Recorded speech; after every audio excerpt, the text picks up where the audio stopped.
right, good evening. It's 6:30. I'm going to call the study session on January 25th, 2022 to order. Note that all of council is present. So tonight we have two items for discussion on our study session. We've got financial update and ARPA prioritizations, and I'm going to turn it over to Mark for that. Okay, thank you, Mayor. Good evening, Council. We have a presentation here this evening by staff, and most of the leadership team is actually here to answer some questions. And I just want to put a little context to the conversation we're going to be having tonight. So, you know, we obviously, this organization has gone through a lot. Our community has gone through a lot with COVID over the past couple of years. And we made some pretty significant budget reductions during that period. In fact, in the first few months, literally $2 million had to come out of the operating budget just because of what we feared was going to happen in revenues. And so we closely monitored that, as the council is aware, month by month. We gave a report on just kind of where we were at. Well, here we are today. We find ourselves in very different surroundings, but we're not out of the pandemic yet. And we know that we obviously have another variant we're dealing with, and just have to watch the national conversation to know that, you know, our economy still has some question marks, and just the activity around the Dow is one example of that, just watching the volatility of that. And I think that's proper context for the conversation we're going to have here. So, as you know, last fall, the council approved a budget for 2022. And we were conservative, but at the same time, we also anticipated a fairly robust recovery. We knew that things were going to change. We started to see that in the end of last year. And so now we're going to be sharing with council kind of an update on what we see here and what's the forecast. And even though we've had and planned for a robust recovery, we are seeing an increase even beyond that. So there is this increment beyond that original forecast that we do see opportunity for us to discuss with City Council on bringing back some of the services and programs that we had to cut 2 years ago. We are still not at the pre-COVID levels of service within this organization. At the same time, you're going to hear from staff that, and certainly from me, that we need to be very cautious about how much we extend ourselves and utilize, you know, perhaps the increase in revenue that we see today. Again, the economy is undecided. We're hoping that it stabilizes, certainly. I'm sure that many of you have been reading the same articles that I do. It's probably going to take most of this year for the economy to kind of settle down and be a little bit more predictable. We are heavily reliant on sales tax, very volatile. Traditionally, we've been able to model that and have some pretty good success with that over time, but in the last 2 years, it's obviously been very, very difficult. So Tiffany Hooten, our finance director, is going to be talking a little bit about where we're at, certainly in sales tax and other revenues. And then we're going to be talking about a request on the part of staff to step into bringing back some of the services into the general fund. We're also going to be talking about some of the prioritization around ARPA. It's the federal stimulus package here. We've commented on this, both council and staff, for the last year plus. We've been waiting for some definitions from U.S. Treasury.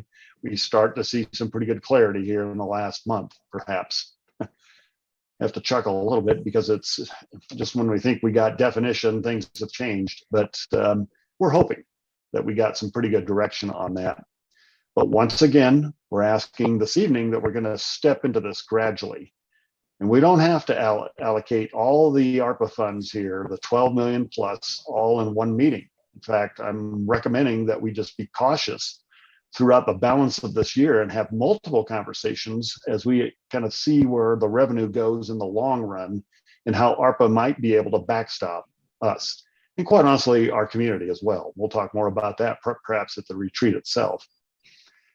And then finally, the other piece we're going to talk a little bit about here this evening is the fact that we had ballot measure 3A pass. That's our capital project fund. So we have additional revenue going into the capital project fund. Again, it's just January here. We'll talk a little bit about what we see and some of the commitments we want to recommend just right up front, mostly grant projects. But we're going to have a deeper dive into that at the retreat itself about how we're going to position ourselves to meet the expectations of our community around the Capital Project Fund. So a lot to talk about, and I'm just trying to kind of temper the conversation a little bit, because I believe we're going to have multiple conversations over the course of the year as we get more and more clarity about our financial stability. So with that, I'm going to turn it over to Tiffany Hooten, our finance director, and she's going to start our presentation, our conversation. Thank you, Mark. Good evening, Council. I am Tiffany Hooten, the Finance Director, and we are going to go through our PowerPoint presentation here.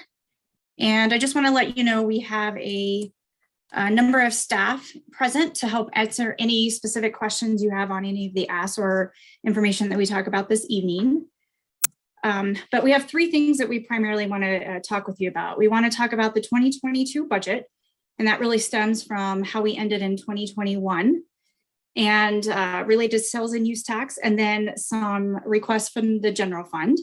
And then we're going to talk about the American Rescue Plan Act's ARPA funds, as Mark mentioned, and some personnel requests under the ARPA. And then we're going to talk about the 3A sales tax capital improvement projects and some immediate requests there as well. And so I mentioned the 2022 budget. And in order to talk about the 2022 budget and where we want to focus our attention right now is we have to look back at 2021. And back in September, when we were preparing the 2022 budget, we were seeing an uptick in sales and use tax overall. And when we prepared the budget, we planned on that. We were seeing that coming in. We went ahead and incorporated some increases in our 2021 estimates. So our estimates were higher than we actually budgeted in 2021. And so here we are in January, and looking over the last months, that increase has just continued. It continues to grow. It continues to increase. We're seeing some really increase or impressive sales tax revenues on the height or on the back end of the pandemic. And we also want to compare that to 2019 pre-pandemic. So we want to see where are we in comparison to 2019. So if you look at 2020, retail sales tax, general use, and motor vehicle taxes, those are our three major tax revenues. We are significantly higher in retail sales tax. We're up 21% compared to 2020. We expect it to be up, probably higher than we truly anticipated. The one that we do want to continue to watch is the general use tax. This is the complementary tax on equipment and purchases throughout the city for businesses and the like. We did see a decrease from 2020. And I think part of that is related to businesses investing in their equipment. With the pandemic, they were kind of put on hold. They weren't able to be open, so they probably didn't invest in any equipment purchases in their businesses. And then motor vehicle taxes are up 25% as well. And one of the reasons for the motor vehicle tax is the offices were closed. They weren't processing motor vehicle registrations and payment of sales tax for those motor vehicles. And so we're seeing some high numbers now compared to during the pandemic, 2020, and even earlier in 2021. Tiffany, this is Kyle. I just had a quick question about the general use tax. That's fairly fluctuates fairly often too. It's not a steady increase every year, correct? Exactly. Yeah, it can vary, and strictly because it's dependent on what improvements businesses are doing in their equipment and their building. But yes, it does fluctuate. We also want to look at 2019 again compared to pre-COVID. And interestingly, we are significantly up in a couple of areas there as well. So retail sales tax, again, we are showing some increased revenues in 2021, even compared to 2019. General use tax, we are significantly down again at 32%. And again, motor vehicle is increased by 22%. And so just a little commentary on retail sales tax. We are seeing some revenues from companies that we didn't see prior to the pandemic, and something that we never really envisioned and never thought we would see such a significant change in their revenues. And those are companies like Grubhub and other delivery services. We have seen a significant increase in revenue from those services because of the pandemic. And so that has definitely helped in our revenues for 2021. The other piece that I just want to mention is our retail marijuana. So when we talk about our revenues are coming in higher than we had anticipated, when we prepared the 2021 budget, we didn't know what the revenues were going to look like exactly for retail marijuana. And so we've been monitoring that as well. So part of that increase is attributed to the retail marijuana tax that was approved, or the locations that were approved earlier in 2021. And that probably accounts for about $316,000 of the total increase in 2021. I wanted to just kind of share a graphical representation of what our budget looks like versus our revision that we made in September versus where we are today. So you can definitely see we started out really close to our budgeted numbers. We started seeing that increase in April of 2021, May, June, and then it just continues through November. And we track revenues by month. They are cyclical. We have sales tax payers that are monthly, quarterly, and annually. So that's why you see January as the highest month for sales tax revenues. But it just kind of gives you a picture of those comparisons of those 3 points of revenue.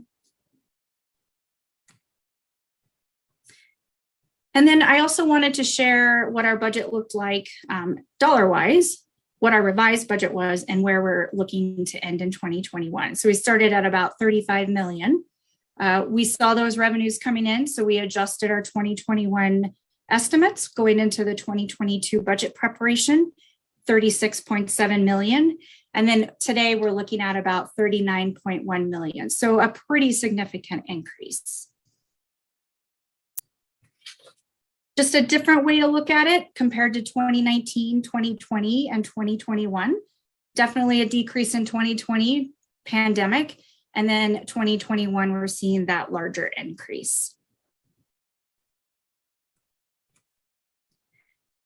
So what does this mean, and why are we talking about this today? Well, the biggest point is that we have an additional $2.4 million that was not anticipated in 2021. Even though we revised our budget estimates, we came in higher than that. So that gives us $2.4 million.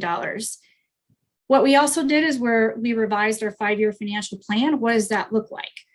That is also an increase that we anticipate over the next 5 years as well. So we're able to increase our future estimates in our 5-year plan for revenues. Again, still being conservative, knowing that we're not out of the pandemic, but definitely understanding that we are seeing this and we intend for this to continue.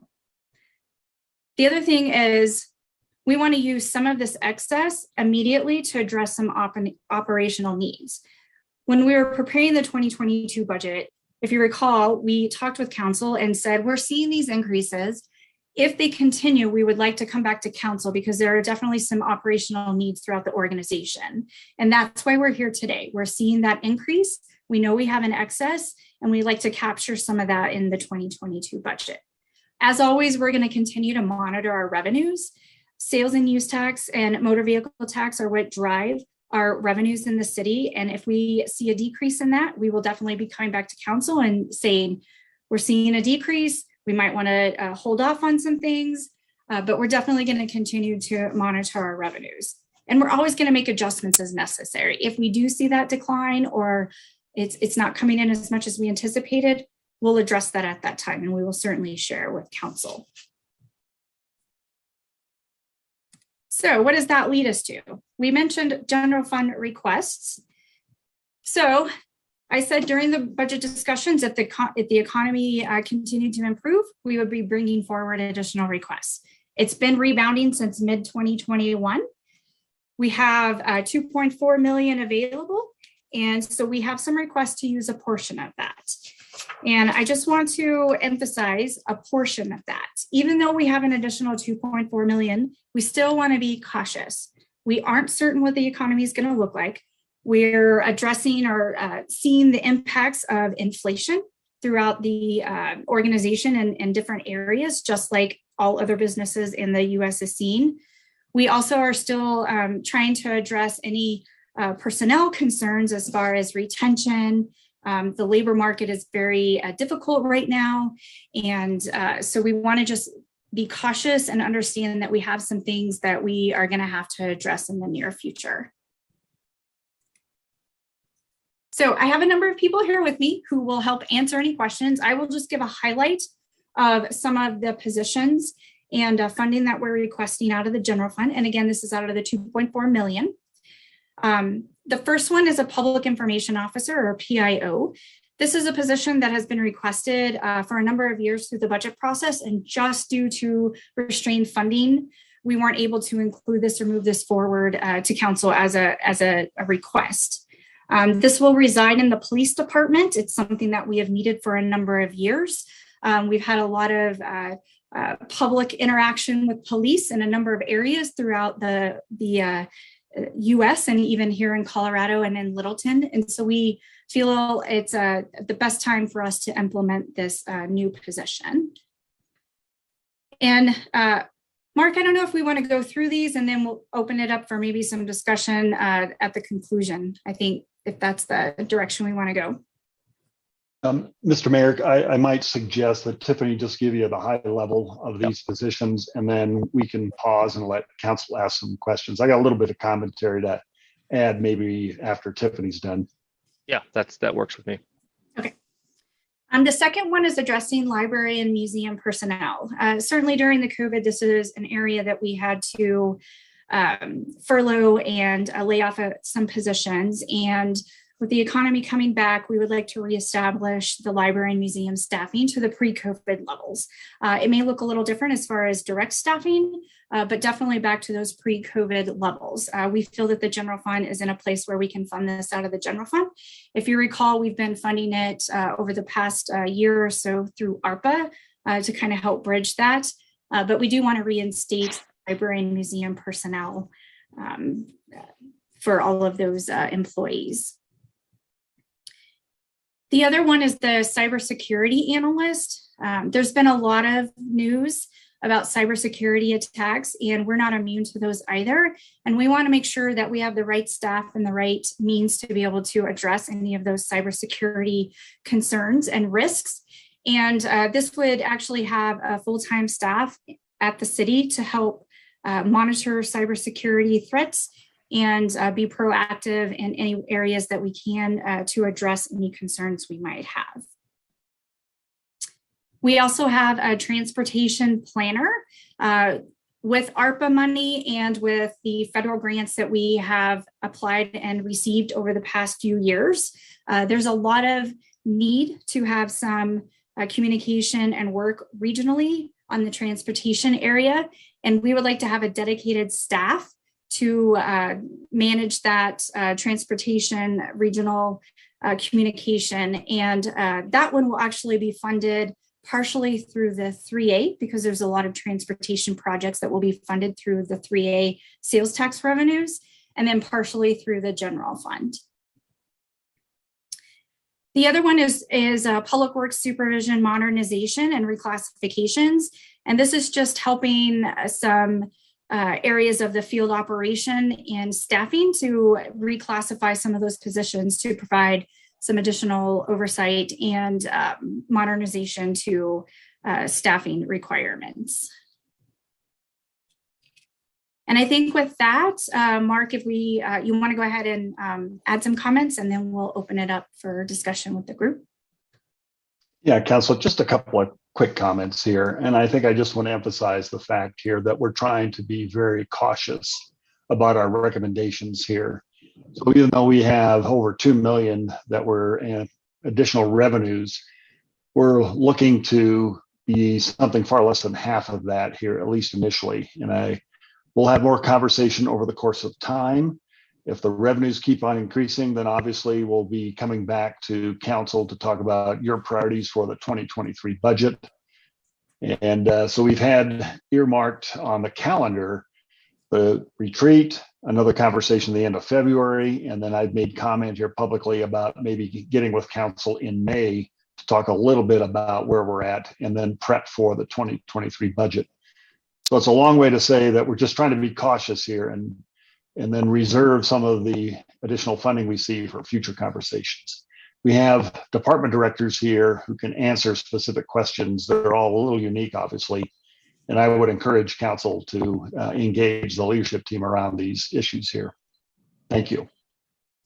So why don't we just go kind of around the virtual table here individually on each one of these items and see if there's any questions or comments that people have. Does anyone want to start with the PIO? I have a question. Go ahead, Kelly.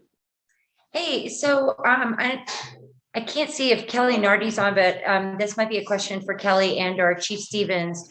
The PIO position, I know this person will be the face on social media, in front of TVs, if there's ever a situation where we need to have somebody explaining to the public what's going on. But what other, how else would this, and what other ways would this PIO engage with the public?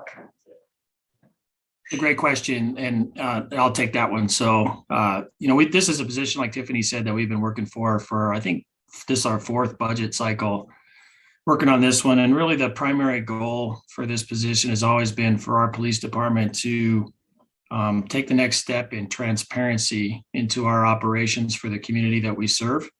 Obviously for, what's been going on in our profession over the last almost 2 years now.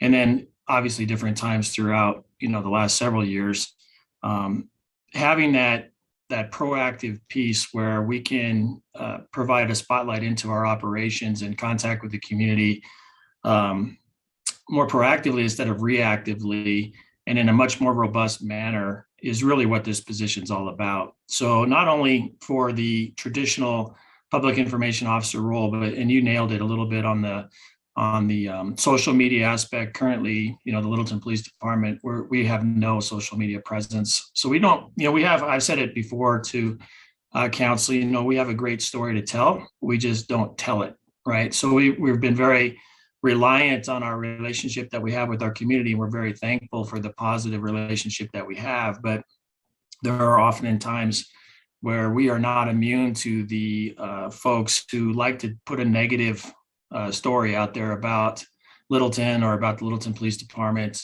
And we have no way to really proactively address that and even reactively address it in a manner that where we control the narrative. So there's a lot of opportunities there for that type of thing.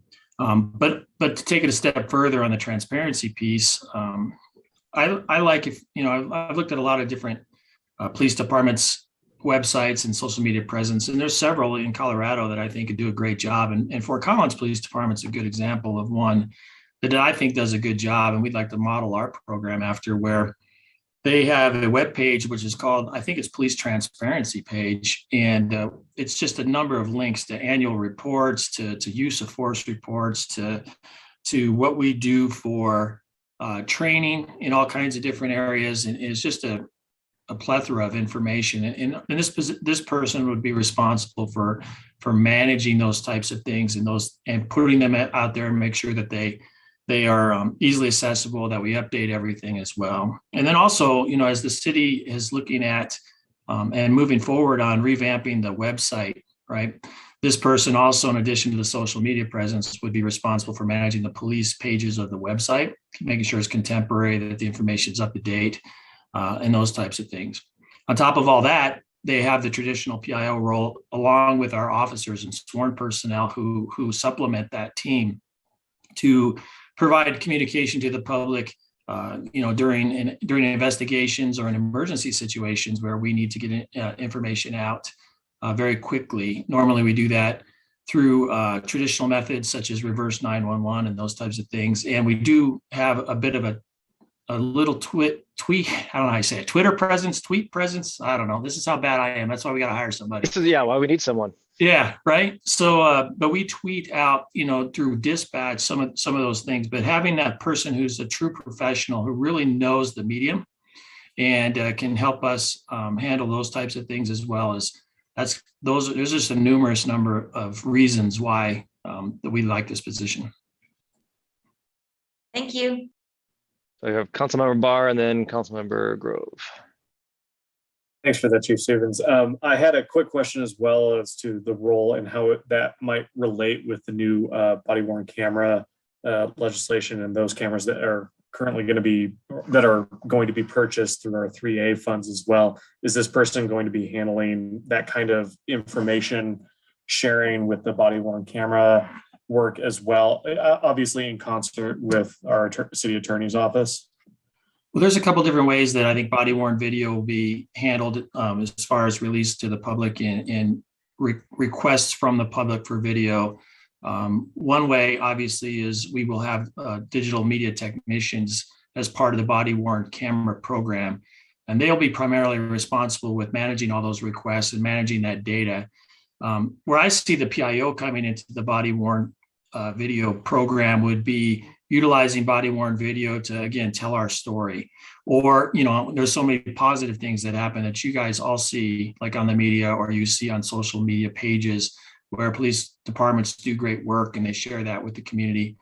So there's an opportunity there for that. But also, should we have a crisis situation or a critical incident where we have to release video that discuss, that deals with that incident, the PIO will play a role in how we roll that out so that the message with that video is clear to the community and transparent.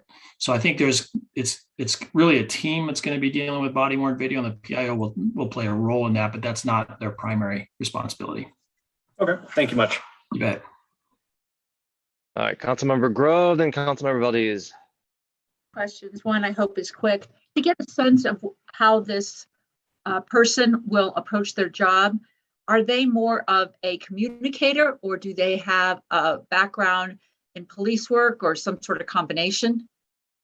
So what we're looking for in the ideal candidate would be someone who has, is very media savvy, obviously, for the traditional media, but then also as we all know, social media is really where we have the opportunity to really do what we are looking to do.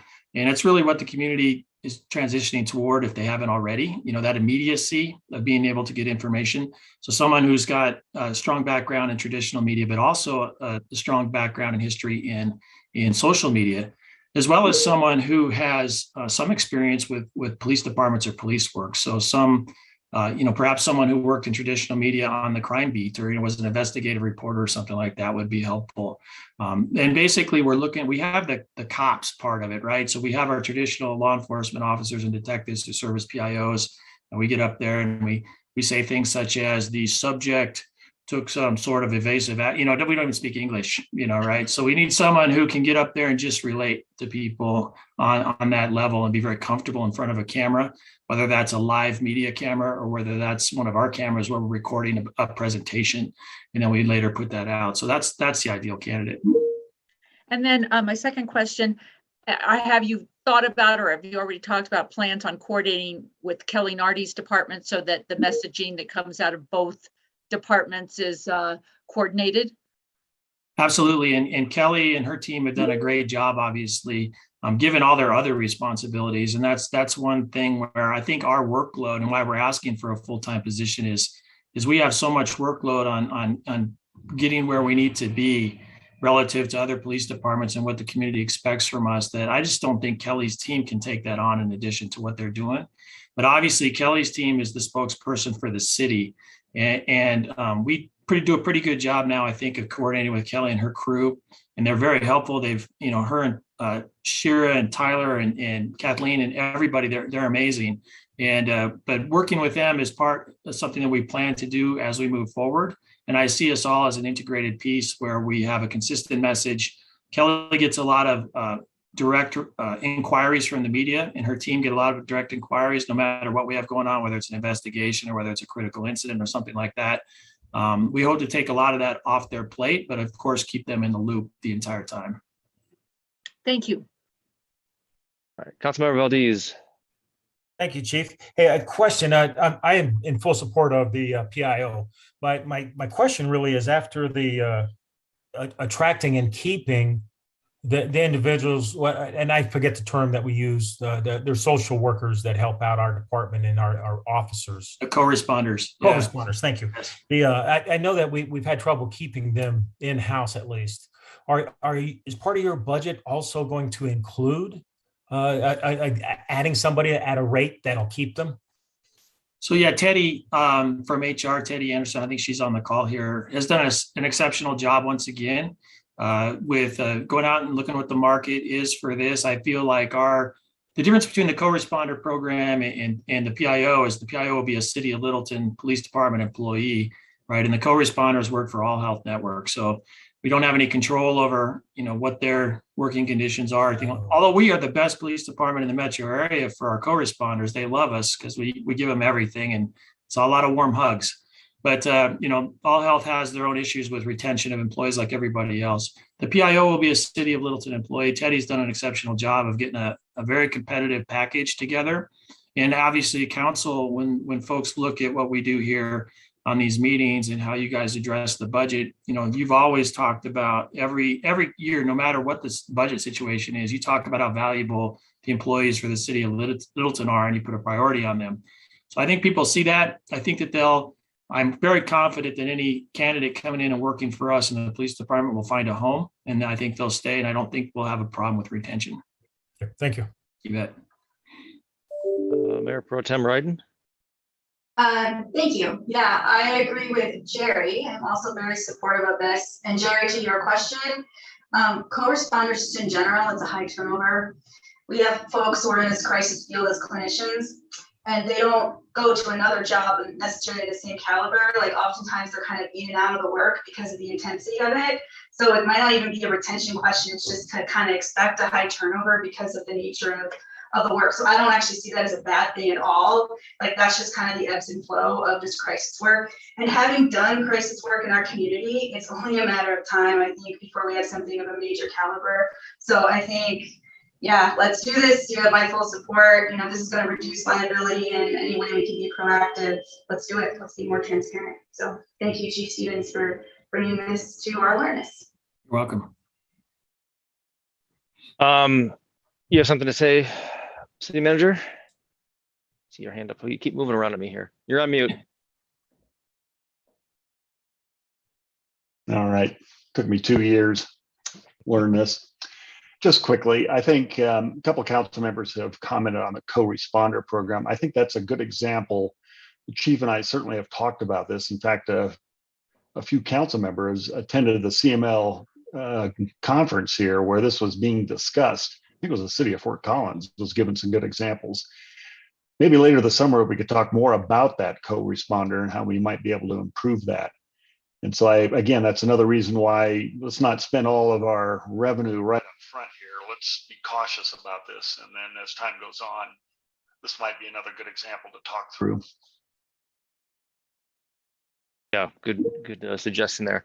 Yeah, like everyone else, I'm fully supportive of this. I think, the benefit of this is, as Chief said, is, the ability to be proactive and get out there and show the story of Littleton Police. I love seeing the Colorado State Patrol has a great PIO, and the videos that they put out are amazing. And I have to commend the Lakewood Police PIO for the shade that they threw at the Kansas City Chiefs last night with their attempt to help people drive carefully in the snow today. So I think this is a real valuable asset for the city and the police department to be proactive and really have the community get involved with seeing what goes on at the police department. So I think unless anyone else has any questions for the chief on that, I think we're good on that one. I think the next one on the list here is library museum personnel.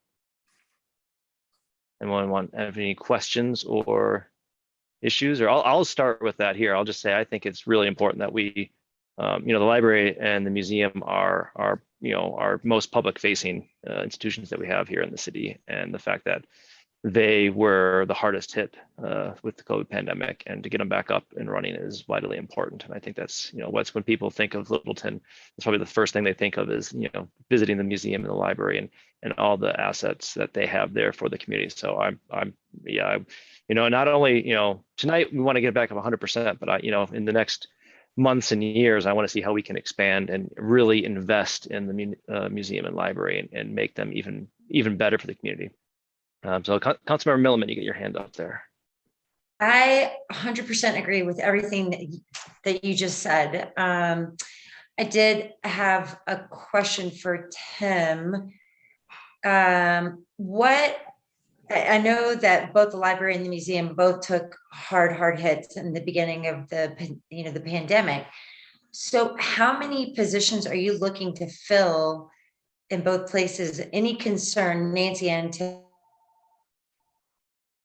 So on the museum side, Councilmember Milliman, we've got 4 positions. We have 4 of our historic site interpreters. This is adding hours to those positions. So the positions exist and have been extended through ARPA, which was very helpful.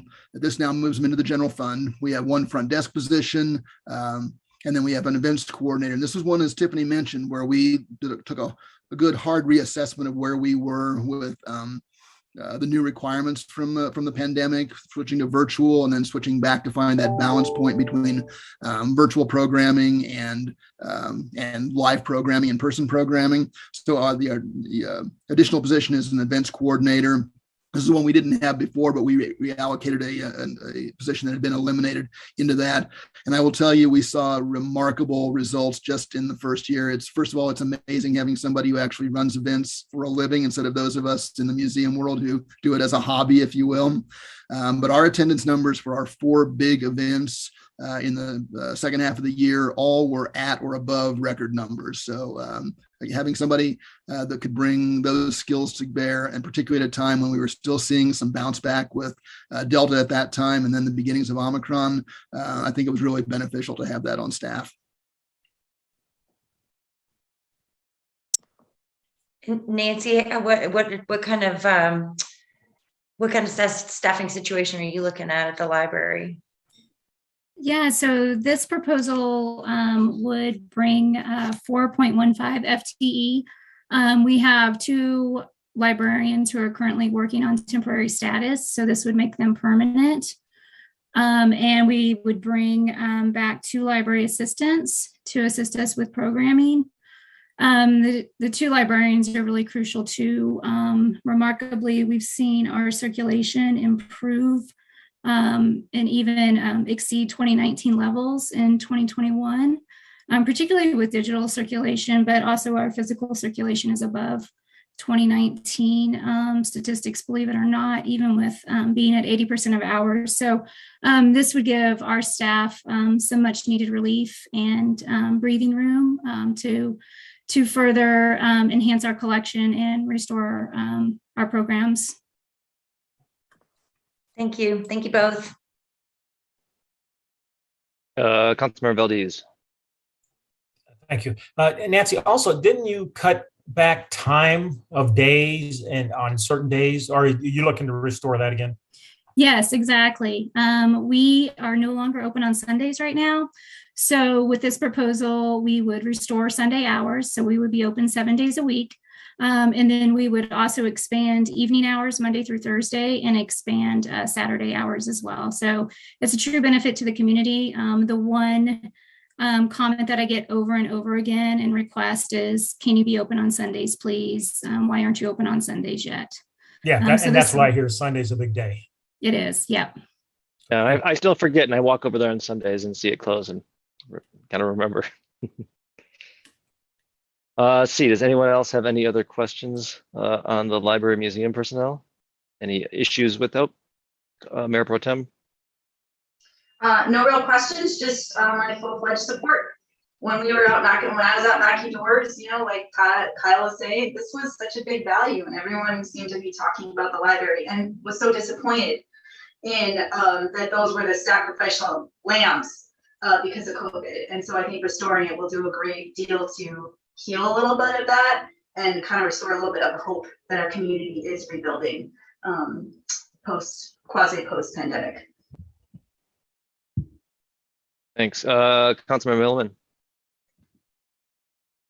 I failed to express my sincere thanks to both of you and to everybody involved, during the beginning of COVID and during the pandemic. with the staffing cuts that you've had, with the pivoting, with the changes in the hours, but all of the creative ways that you and your staffs came up with to keep the museum and the library open, running, connected to our community. I'm so thankful for all of you. And I want to help you get back to some kind of normalcy and even better. Thanks. Councilmember Barr.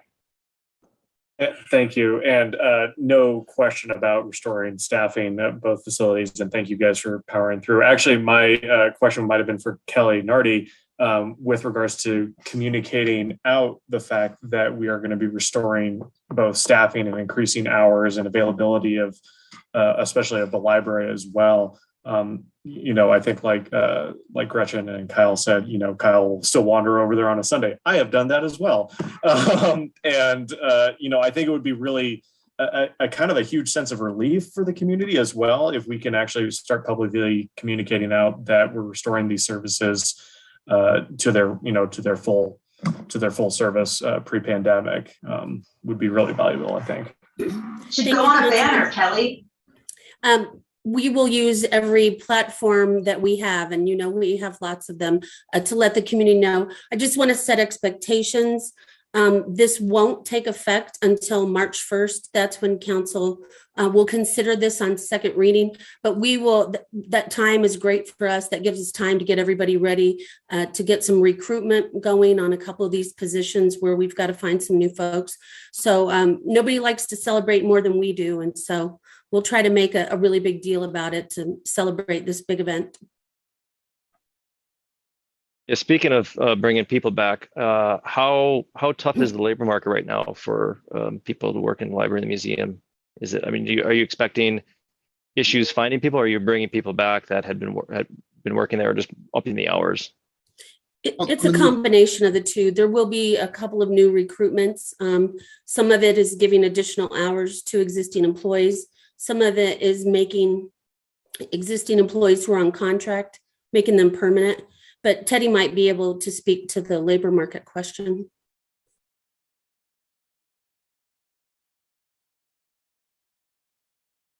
Sorry, yes, I'm here. It just took me a bit. I actually can, and Noelle may be doing a better job, but we're struggling just like everybody else is, but we've got some great incentives in place, and people are being really creative and flexible, and finance especially, we appreciate that. So, but we go into every recruitment knowing it's going to be tough, and it is. But so far we're doing a really good job of making it happen. Great. It's good to hear. City Manager. I just wanted to make maybe a comment here. I certainly appreciate council's support for this. It is true, the library museum took a big hit during COVID. And, I really want to thank again, both Nancy and Tim and their staffs for kind of managing all this.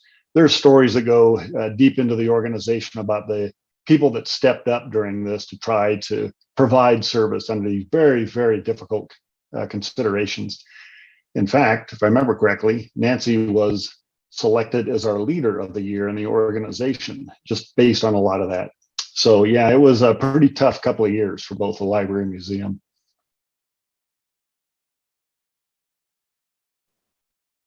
All right. I don't see any other hands raised for any questions or discussion on that. I think we're all seem to be in agreement on that item. Let's see. Cybersecurity analyst is the next one I have on my list here. Does anyone have any questions on that? Mayor Pro Tem Ryden.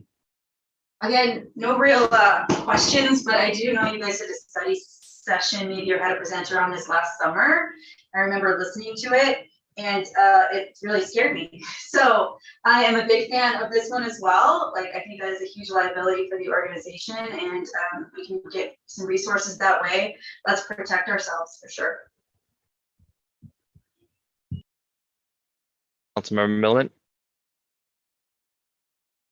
I really feel like this is a super, super vital, important position in the organization. This is a question, I guess, for Teddy and Noelle, given that a cybersecurity analyst, I don't know what they make out in the IT public or private world. Do you feel like I'm assuming you feel like this is a fairly competitive wage for this position. Just your thoughts on that. Just a clarification, Kelly, as well. Council had already approved a temporary 3-month investment into cybersecurity. So what you're seeing there is a 9-month, the remaining 9 months for 2022. So it is 25% higher, and we do feel, based on the market research Teddy and Noel have done, that we are competitive, as well as with the other additional incentives that our HR team is working so tirelessly on. Perfect. Thank you. Thank you. I forgot about that. Thanks. Councilmember Valdez. Ashley, I thought we did approve this, and I think you just mentioned that we did, but it wasn't for a full time. It was only for so many months. So correct. It was a Band-Aid. So this request here is just going forward for additional months, but not permanent. This is a permanent. Okay, this would request. Okay, this would make it permanent. We did Band-Aids, I think, as we were trying to feel out ARPA and what the rules really were going to be, what other needs that we had, and I think a conclusion that, again, we're going to take it out of ARPA and now get it into the general fund, knowing that it is such a dire need for our city that is not a one-time need. I think we were trying to use ARPA really for those one-time needs, but knowing that, unfortunately, again, these criminals are making a living at this, and this is something that's not going away. Yeah, thank you. Yeah, so that'll appear in the budget in September when we see it. So good. That's good. Yeah, no, I think this is important. And as I just sat through my IT cyber training, watched all of them since I asked for access for all of season 1. You got them. I watched it with my 10-year-old son, and he enjoyed it. So that was great. It was a great time watching them together. So he learned a lot, and he actually asked questions after the fact. So as a state employee who is actually affected by the Kronos ransomware issue, it's an important thing to do. So we have to be able to get ahead of the game there. And I'm supportive of this, and I think this will be a great addition to the city here. And maybe your son will want to be an IT intern one day, Kyle. He might. He loves his computer, and he's on his computer all the time. That's part of what I was showing him here. Let's focus on this. Look at this guy. Come on. Great. Councilmember Valdez, do you have another question, or is your hands just still up? No, sorry. Okay, no worries. Okay, I don't see, trying to figure out, no other hands here. So, okay, I think we're good on the cybersecurity analyst there. All right, next up, the transportation planner. Mr. Mayor, could I maybe suggest that we have Keith Reister, our Public Works Director, talk a little bit about this, plus his request here on the supervision and reclassification. You're going to hear a theme here since 3.8 passed that we're going to be ramping up the needs here for Public Works. And Keith, along with HR, have been doing a lot of work trying to get ready for this. So this is a kind of a look into a much larger issue for Public Works. Well, thanks, Mark. If it gets loud in the back, I'm out plowing, so you're good to go there. So basically, really the transportation planner one I'll kind of jump into first. So we are when I actually got here, we didn't have any transportation planners until about 2.5 years ago. I mean, someone dedicated to that. And you'll see Shane here in the next presentation, actually. But we are one of only 2 cities in Colorado that has to interact with 3 sub-regional transportation planning areas. In our case, it's Arapahoe, Douglas, and Jefferson County. The only other city in the state that has that situation is Aurora. And so in addition to that, we have all those forums. We have things like the PEL, we have Dr. Cog support, and then we have support for all of you when you're sitting on those panels or those executive committees. And in fact, Councilor Barr and I and the city manager were emailing about that this week with Dr. Cog. And one of the things we've also done over the last few years, and you all know this, is we've gone out and gotten grants that we didn't chase before to bring those outside millions of dollars into our community and leverage our local dollars to really do the things that we need to from not just the big transportation projects, but the little ones. as well, like bike connectivity, multimodal, as well as the big ones like PLs and Mineral and Santa Fe. And so we believe that this role is the primary role here is they're going to be expanding and supporting all of that. And then we have a consistent voice, consistent participation. So we have the same messaging over and over again. Right now, we actually have that split over 5 staff within Public Works. And it's challenging, but at the same time, if we're going to continue to be successful, and with the money that's coming out now, we actually just had the first call for new TIP projects yesterday. I feel like we just finished this like 2 weeks ago for the last call for TIP projects. But so that's a big part of this for the transportation planner side of the house. So this person will also do some other support in transportation planning. They'll help us with multimodal and other things along those lines. So I'll answer any questions about that specific position before I jump into the next one. Okay. Great. Any questions? Oh, Councilmember Barr. So I guess it's less of a question, more of a, again, kind of more of a public communications comment with regards to using 3A money for the position. Just because, you know, we got a landslide for 3A, and that's in great part due to your work as city staff, but also the previous council.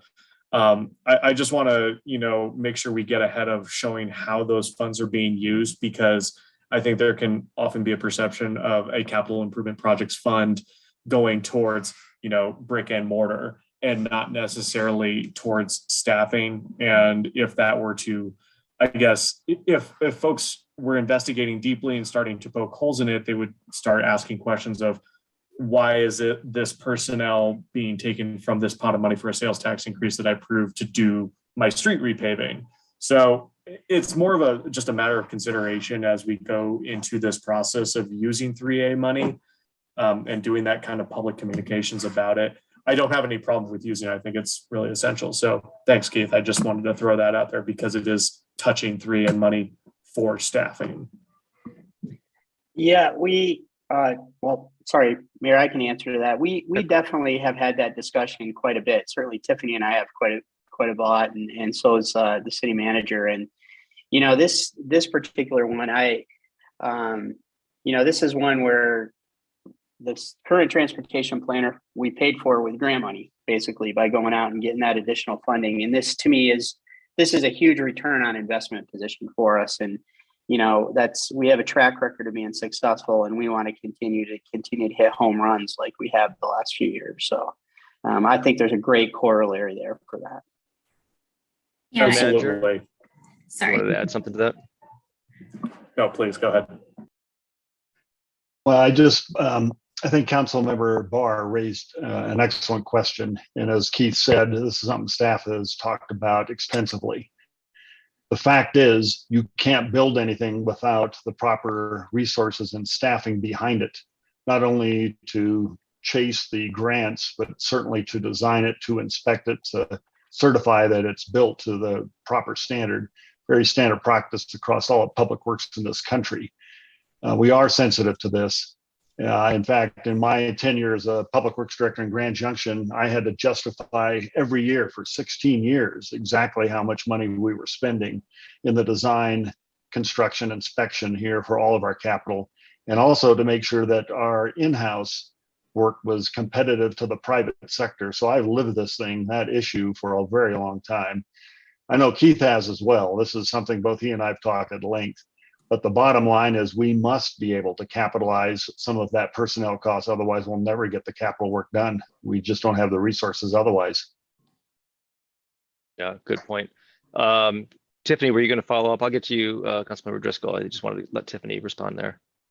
Yeah, I was just going to kind of share with council, you know, from an audit perspective, we're required to justify any personnel costs that are going to be paid from the 3A funds. So we definitely are going to be prepared to have any documented information for our auditors as well. Great. Councilmember Driscoll, you just muted yourself. I'm in Steve's camp on this one. You know, I think we made it really clear where we were going to spend those funds. I understand we need the staff to perform, but I think those funds need to come out somewhere other than 3A. Just that's my opinion. We obviously can talk more about that down the road, but I really want to see that money being used for, as Steve said, the brick and mortar. So I just want to go back and clarify a little bit too. I guess I wasn't necessarily in opposition to using it, but Pat, to your Councilmember Driscoll, to your point too, I also want to make sure that we're like abundantly clear that the money that is being used for staffing is going to support things that were approved under that 3A proposition. So for example, this staff member is going to support capital improvement projects that were funded under that sales tax increase. And I mean, I guess it's more of a communications kind of project rather than necessarily me saying, you know, take money from pot A and put it into pot B. Yeah, but Pat or Councilmember Driscoll, sorry, I do share that same concern as well. Yeah, I can see both your points there. You know, if you want to, you know, lay the bricks down, you're paying to lay the bricks down, but you also need to pay someone to actually lay the bricks down and do that work. So it's kind of a, you know, 6 of one, half dozen the other, half dozen the other. City Manager. Yeah, we'll have more conversation about this here as time goes on, and certainly retreat this May conversation prior to the preparation of the 2023 budget is probably the most appropriate. I just want to make sure it's clear there is no way for us to execute 3A without capitalizing the staffing cost against that fund. There isn't. You'd have to cut services and programs someplace else in order to make that happen. So you can't reserve 3A money just for capital and not pay for the staffing that's necessary to execute it. And we'll talk more about that. The typical kind of cost of that is about 15%. So 15% of all the revenue that you have for capital, that cost is roughly that amount in order to design and make sure that the construction inspection is carried out to the end. So I don't want expectations to be somehow different here. There is no way to execute 3A without that 15% overhead in essence for design and construction inspection. Any other questions or comments about the planner position there? No. Keith, were you going to talk a little more about the supervision modernization? Yeah, we're in the process of, as you all know, we continue to, over the last few years, change over our organization in Public Works. Our last manager to retire was here 45 and a half years. So we only hire that position twice a century, apparently. So we got to make sure we do good on that. And as part of this, in order to make sure that we're in the right place in terms of leadership and management, as well as risk management, most importantly, we need to adjust some positions that are lead roles to bring them to more of a supervisory role and invest in them. And a perfect example of this is today I had supervisors, literally division managers in plows, because we are down not only from COVID, but hiring. Still trying to find CDL drivers. And, part of our task is to build an organization that can support effective and efficient delivery of services. And this is not any new positions. This is changing positions to add more roles and responsibilities to them, greater supervision and management of our teams. These are all on the ground supervisory roles. Additionally, some work towards enhancing safety within the department, which is a huge priority for us because we don't think we're where we want to be on that. So that's really where they are. Anybody have any questions on those reclassifications? I don't see anyone jumping out of their seats. So I think no issues with that. All right, so let's see. Those are the was it 5 general fund budget requests brought by staff, and I think you got direction on that we support all of those. Let's see. The next on the list here is what are we doing? What's going on here? You just bring that up, Tiffany, to show. Yeah, can you see it? Yeah, I can see it. Okay. All right. And I'll have a conclusion on some of the things that we just talked about as well. The next topic is the Littleton Immigrant Resource Center. There was a request to bring this back to council for further discussion. We worked with the library, museum, and HR to come up with some options. And so we just want to go through some of those options and then open it up for questions and comments. Tiffany, before you start, I just want to make one comment that the previous 5 things that we were discussing were, staff requests and came from staff, and this is kind of a separate item that came from some council member, myself, Mayor Pro Tem Ryden, and I think a few other council members. Talked to city manager about this, so this was not part of that group coming from staff recommendations. So go ahead. Right. Thank you, Mayor. So the current state of the LIRC program is we currently have limited legal services through the end of 2022. We have 1 FTE who currently works in that program, and the cost in the budget is $115,000 roughly. A couple of options that we have is to add education and citizenship services, so English as a second language, some citizenship tutoring, continue the limited services that are already in the budget. And this would be a total of 2.3 FTEs with an additional cost of $105,000.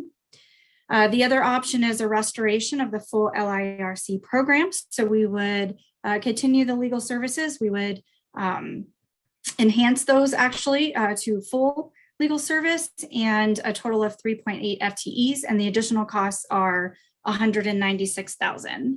And so I want to go ahead and just open it up for discussion. And I'm going to stop sharing my screen so we can all see each other this time. Since we know what the topic is, we can open it up for discussion.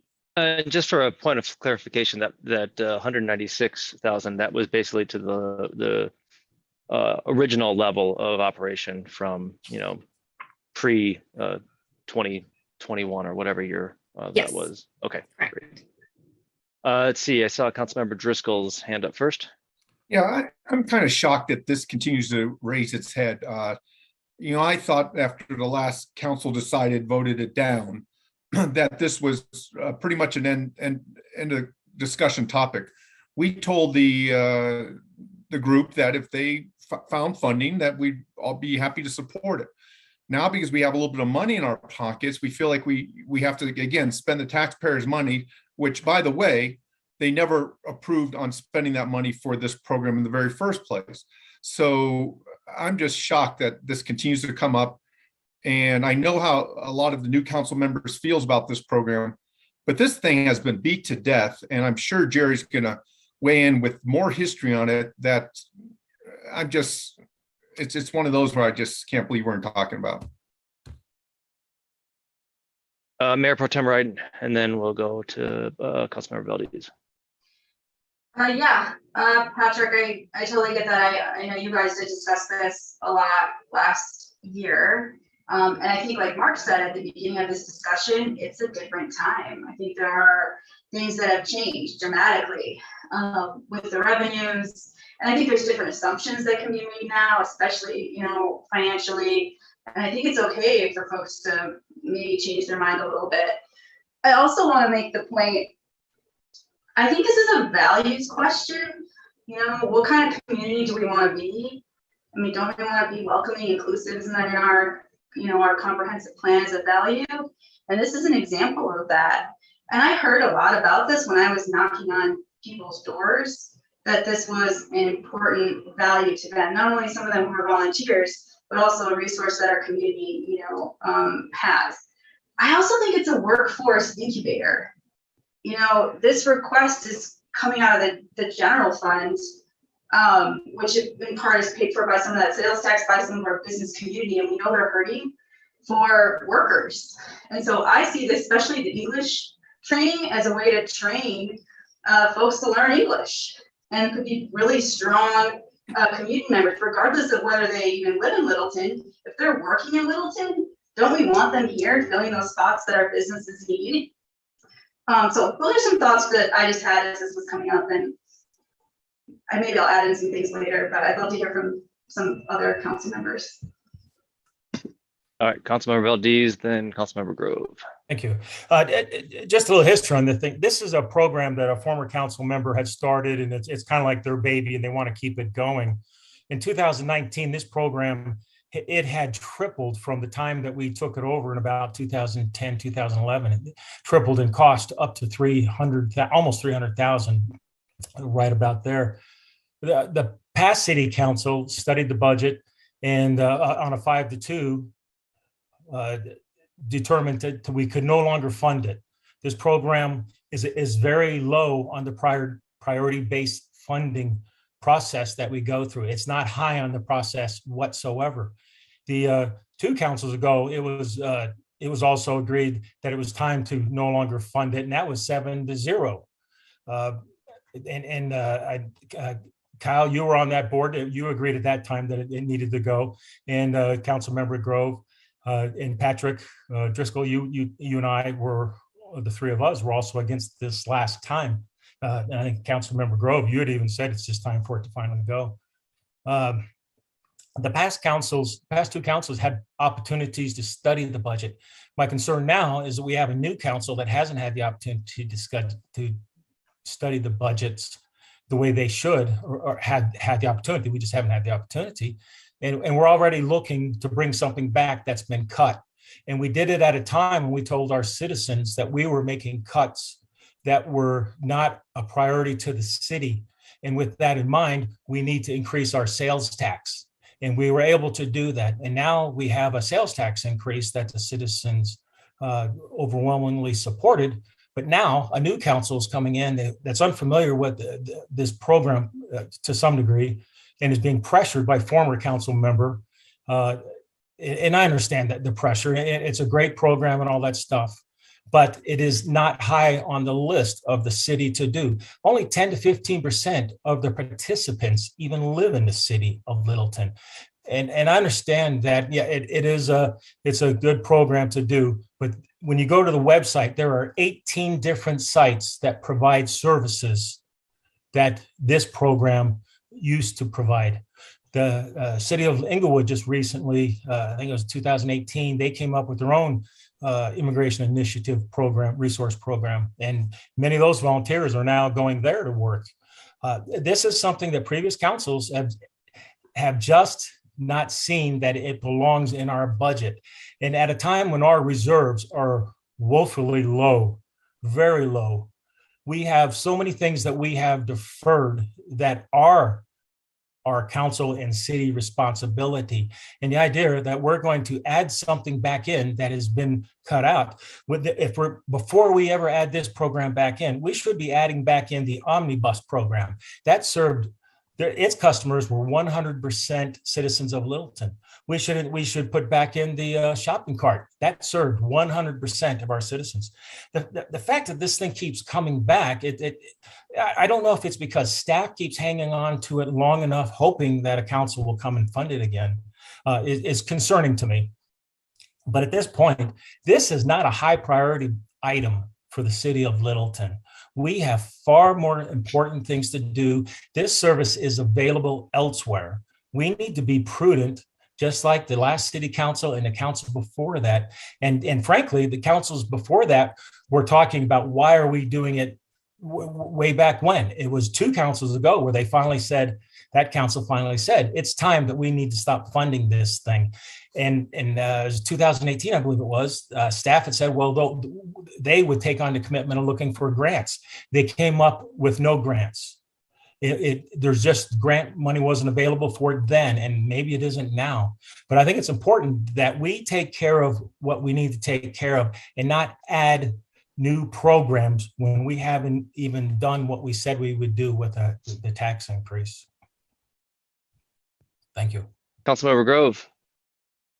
I was going to make some of the points that Jerry made. It's not that this was deemed a decision to be unwelcoming to our community, but that it was very regional, that it only serviced a small percentage of our citizens, and that the other programs that we have that serviced more of our citizens became a priority. another issue, when we came down and took apart the services, we looked at where these individuals that use this service could find other services that were very close to us. I mean, it wasn't like we were sending them to Fort Collins to find these services, that they were doing this here. So we weren't trying to be a council that didn't think we were inclusive. We were trying to make a decision based on finances and the needs of the community and balancing many of our citizens against a small group of our citizens. So I just kind of wanted to echo that this decision wasn't made lightly.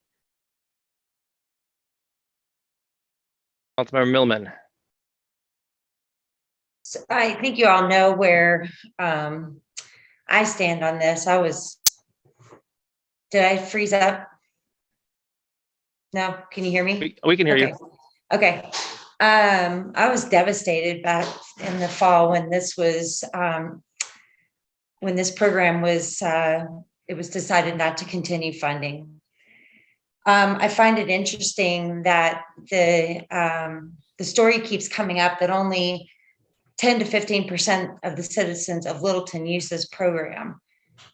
I'd love to know how many people outside of the city of Littleton use the library and the museum. Are we going to start preventing them from coming into our city and using these free services just because they're not citizens of Littleton? The Immigrant Resource Center, it doesn't matter where or how it was started so long ago, it has become an integral part of our community. It is woven into the fabric of this community. It's a very small amount of money given the overall budget.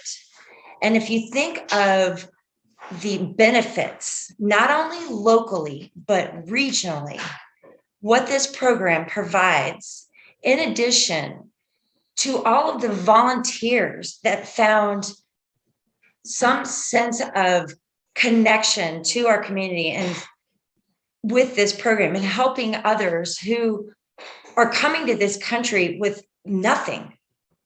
And I think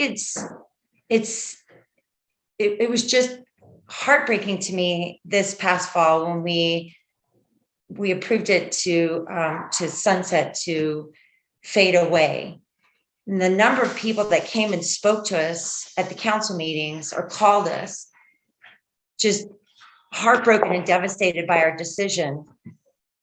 I didn't think it would actually be able to come back. And I'm so happy that there is an opportunity for it to come back. And it's not a new program. It's an existing program that will continue on. I do have a question for Nancy, though, if she's still here.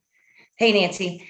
After the news was shared, or, what kind of feedback were you getting from the volunteers, from the staff, even from some of the participants in this program about our decision?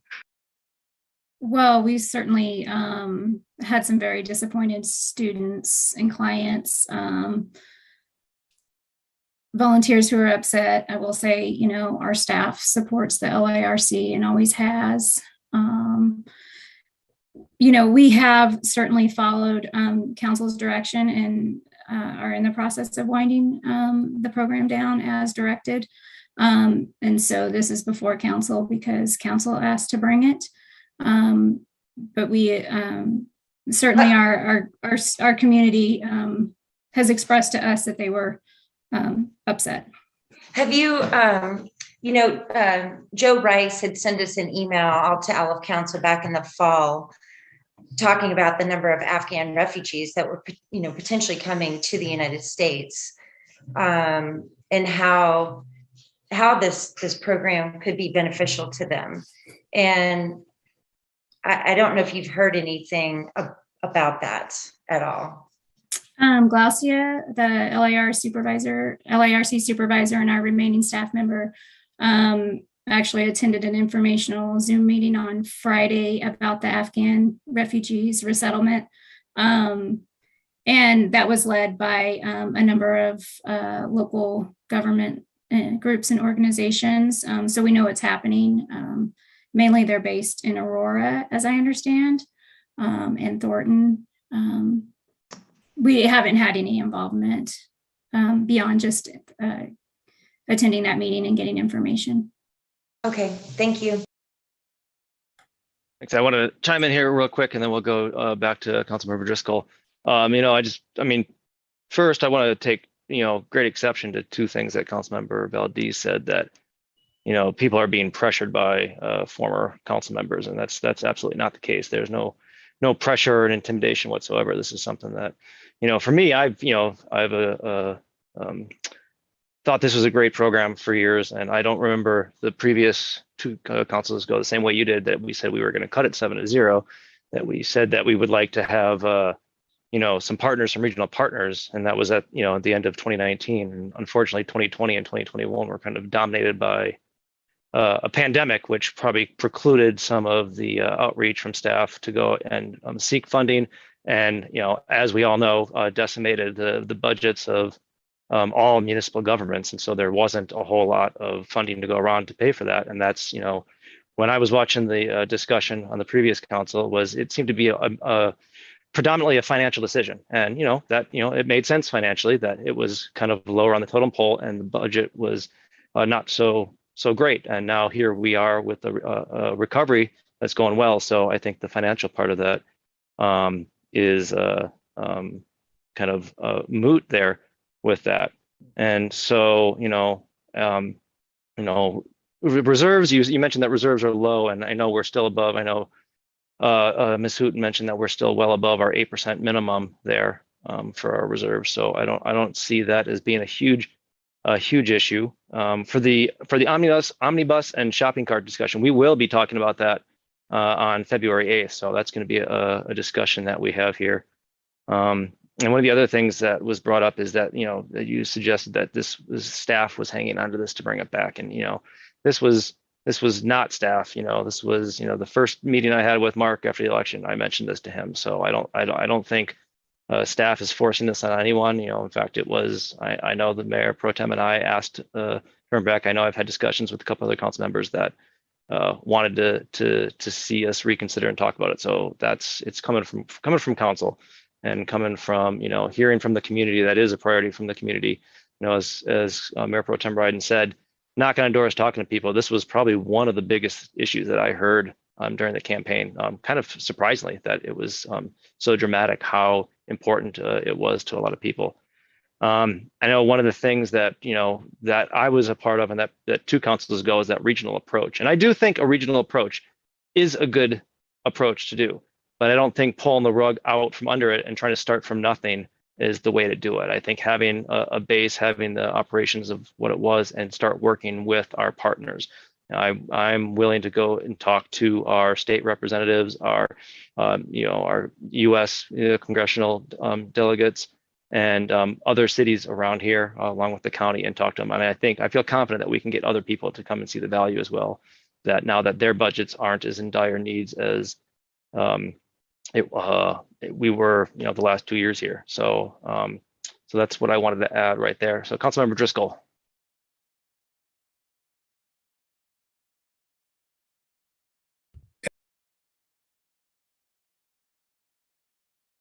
You're mute. Sorry. I think if we could get funding behind this, I think Jerry and I, and we're all behind it. We all think it's a great program, but the citizens of Littleton have never agreed to spending their taxpayer dollars on this program. And that comes down to principle to me. And so I think if we can't get funding, and again, we're going 4 years on the group, the volunteers and staff trying to find funds available, grant funds that we used to get, and they haven't been able to replace those funds. So once again, it comes down to the city and the taxpayers to fund this program. If you and the staff or whoever can go out and get partners and get this thing funded, more power to you. But otherwise, I think we go to the city. I didn't hear one word from anybody out there saying they had any concern. Frankly, I don't think 85% of the community even knows this program even exists. So I don't know. Let find funding and let's get it funded. But again, I say we stay the course, let this thing phase out like we agreed to. Last year, we gave them until the end of this year or until end of 2021 to find additional funds. And once again, the volunteer staff, primarily our past mayor, they refuse to put their money where their mouth is and go out there and raise those funds that are required to support this program.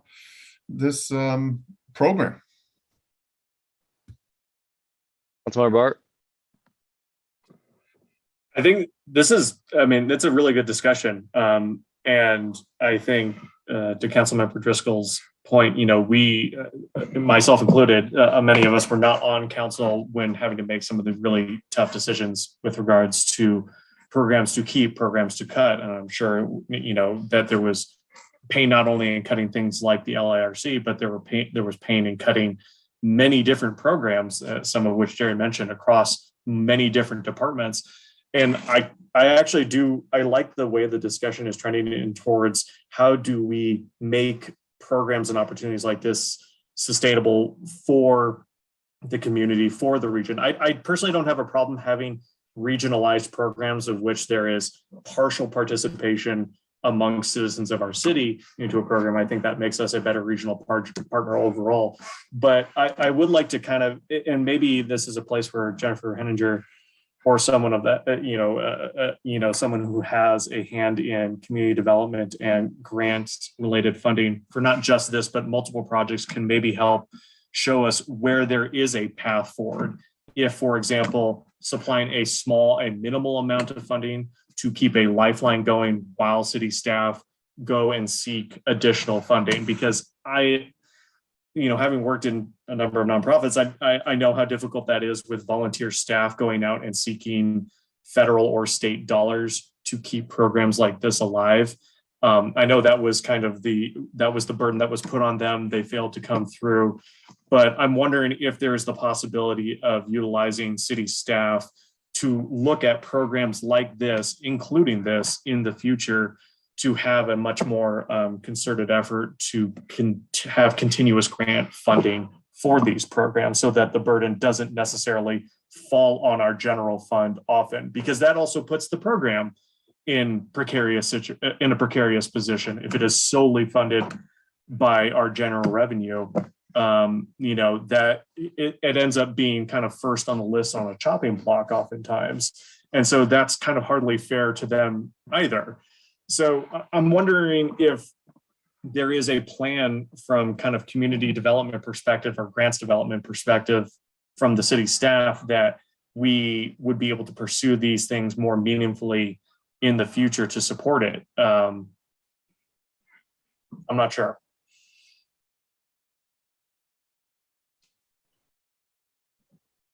Does anyone with staff want to, remark?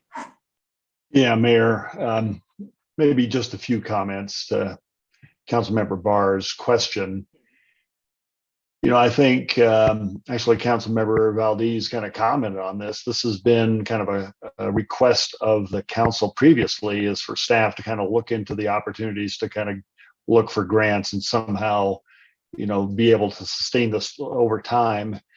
The federal grant that we had acquired years ago is just what we're hearing. Correct me if I'm wrong, Kelly or Tim or Nancy, is we're just not a likely candidate to receive that anymore. And so we did not find an opportunity for some kind of grants.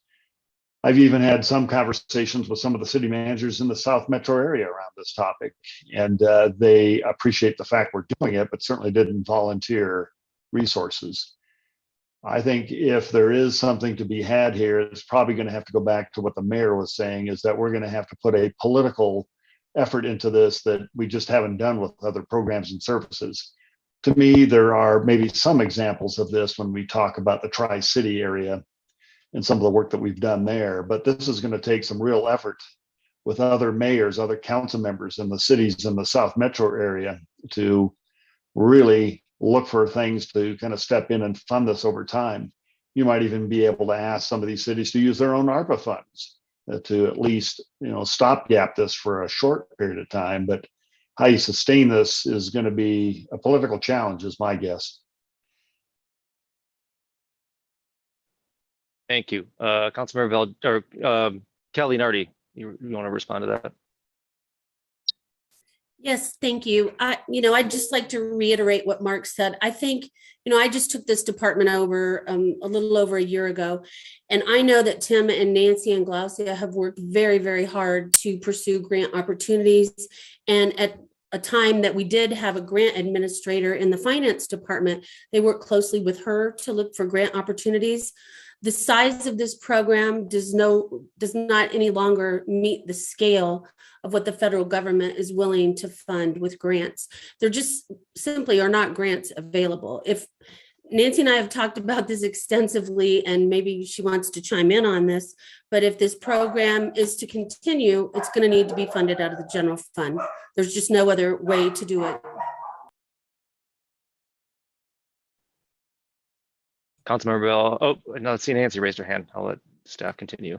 I did just want to note, because it hasn't come up, we do collect fees for all of the LIRC services, legal services, ESL, and citizenship. So for example, in 2019, we brought in about $50,000 in fees. So we do charge for the services as well. Thanks. Any other staff comments before I give the mic to Councilmember Valdez? All right, go ahead, Jerry. Thank you, and I appreciate they're getting the words in first.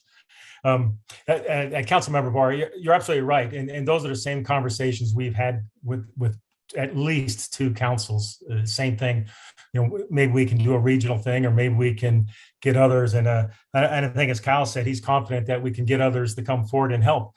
We said that in 2018. It just has not happened, and the program does take valuable resources away from our city. In my neighborhood alone, Aberdeen Village, we've been told that our streets need to be completely replaced, but they can't be replaced yet because we don't have the funding for it. But yet we can come up with funding for something else that is not one of our city responsibilities. By this program ending, as we tried to 4 years ago, the program exists out there. As I said, the website now has 18 other resources, locations for resources where folks can go to. It isn't like all of a sudden they're just out there all by themselves. There are other resources. It's our fiduciary responsibility to take care of our city. We have let so many things go bad with our buildings and our streets. We need to focus on that. That's where we need to put the money, instead of telling neighborhoods you can't have your streets fixed because we don't have the money, but we do have money to go do these other things that are really good, feel good programs that make us feel good. So, Nancy, how many are in the program right now?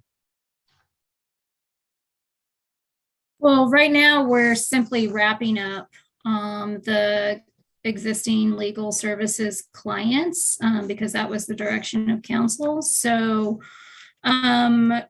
at the end of the year, when council gave direction in September, we had somewhere in the number of 80. Now we have approximately 50. That's the only thing that we have remaining, is we're wrapping up the legal services clients. The ESL program is ended, as is the tutoring programs. Okay. Thank you, Nancy. I appreciate it. And the other part is that Kyle, you had mentioned that our reserves are at the 8 million or whatever it is. And you're comfortable with that. I'm not comfortable at all. That's the minimum. It wasn't that many years ago that our reserves were up around 17 million. Thank goodness they were, because they were there for us when we needed that money. They're at the point now where we are dangerously low, and it's not advisable to continue as we are. We need to build everything back up before we start adding in new programs. Thank you. Mayor Pro Tem Ryden.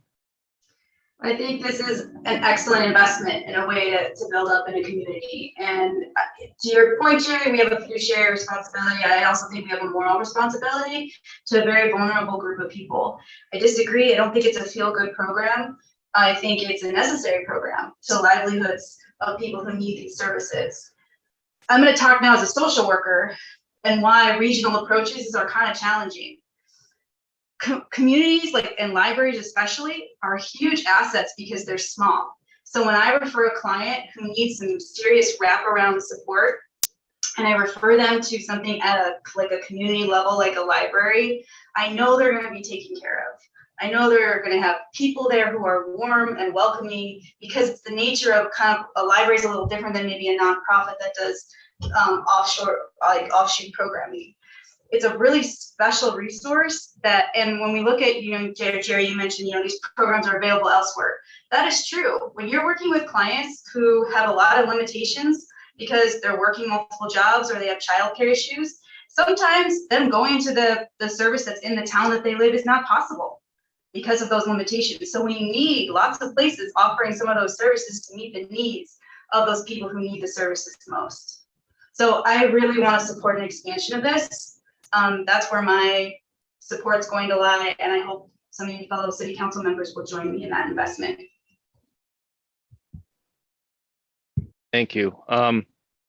Yeah, like I said before, I'm supportive of this. I was one of the members to ask that this be brought back, and looking at the options, I'm supportive of option 3 there to restore the programming. I think I agree with Mayor Pro Tem that this is a valuable resource, a valuable program that we have.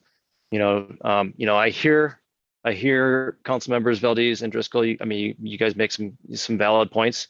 I'm not discrediting the points you're making. I think the city has lots of programs that we operate that the voters don't directly or explicitly approve. We can't go to the voters every single time we want to do anything. And so I think that there's lots of different things we do, and this just is one of those that is not explicitly voted on by voters to spend the money on. That's what they elect us to make these decisions. I think as this idea that it is a regional program and that it has regional benefit. There's lots of things that the city does. The library and museum see roughly 40% of the attendees or something like that. You guys can correct me if I'm wrong, that are not residents of Littleton. How many people are driving on our streets that aren't residents of Littleton?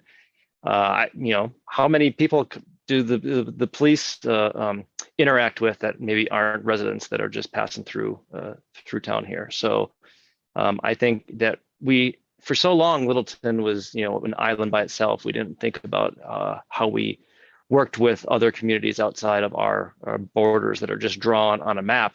And so often people don't even realize they're in Littleton or not in Littleton. You cross over Broadway, you cross over Sheridan.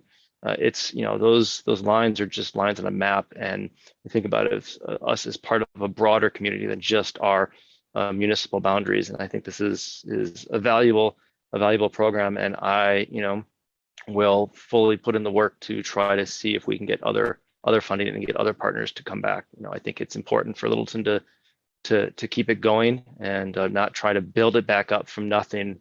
It's easier to have partners to show them, hey, this is what we're doing, can you help us? Because we can show how tenuous it is that it can just go away. I'm on number 3 there. So any other direction? I have a feeling staff is not feeling like they have a good direction of where council's at here. If people want to kind of chime in with the one, what 2, is or the 3. direction? We're not giving any direction yet. That I know, that's what I'm saying, that we've all been talking. So I'm saying I'm on number 3 if we want to go around, and if all council can kind of say if they want option 1, 2, or 3, if they're supportive of that, and we'll see where we are there. Councilmember Grove, it looked like you said something. Did you say something or? Oh, okay.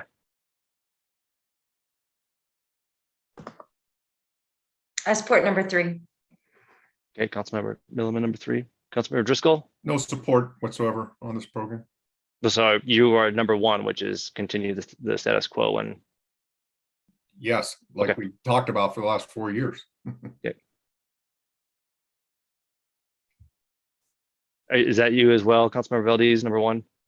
I don't want to put it in your just mouth, as you were against it 4 years ago. I was not against it 4 years ago. It was 7-0. Go back and watch. I'm not in favor of going forward with any funding other than what we've already planned. Mayor Pro Tem Ryden, were you want to? Yeah, I support number 3.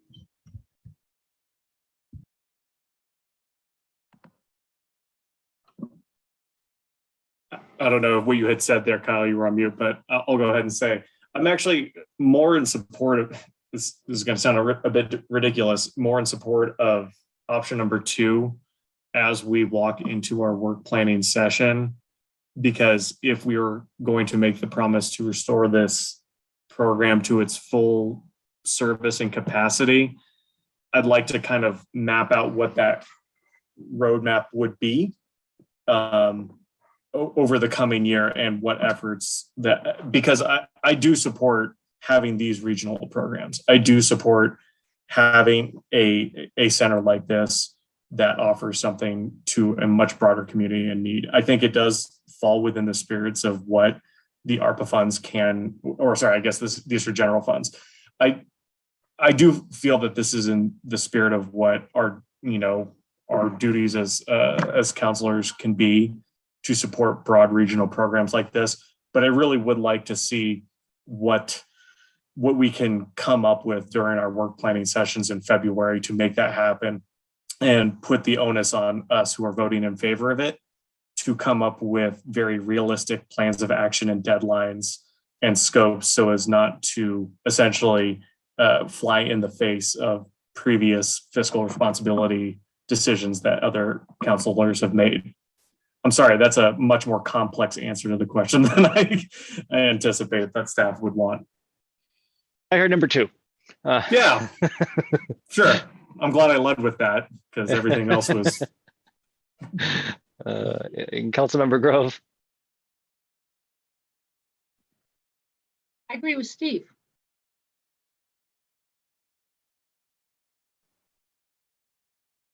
All right, so it looks like we have, let's see, 2 for 1, 2 for 2, and 3 for 3. So there is some support to bring it back in, or bring some of the services back here in some way. Any other, does Councilmember Milliman or Mayor Pro Tem Ryden or have any other, either want to try to urge Councilmember Barr, Councilmember Grove, or have other thoughts? I get really nervous about trying to put timestamps on a regional approach, just because it's going to be difficult. It's going to be really hard. There's not actually a lot out there. That's why the services that we provide are so valuable and needed, is because there isn't. This is like a gap in some of the services that are provided. I think broadening communication could be great. For sure, but I'm not so sure we're going to get that, Steve. At least not in a deliverable like within a year. I think that could be a 3 to 5 year approach. We might be able to do that in our work planning session for sure. But given everything else, I just don't see that being as realistic in our current climate. Could I ask Nancy? For number 3, it says all of the above services in full legal service. What's the difference between limited and full legal services?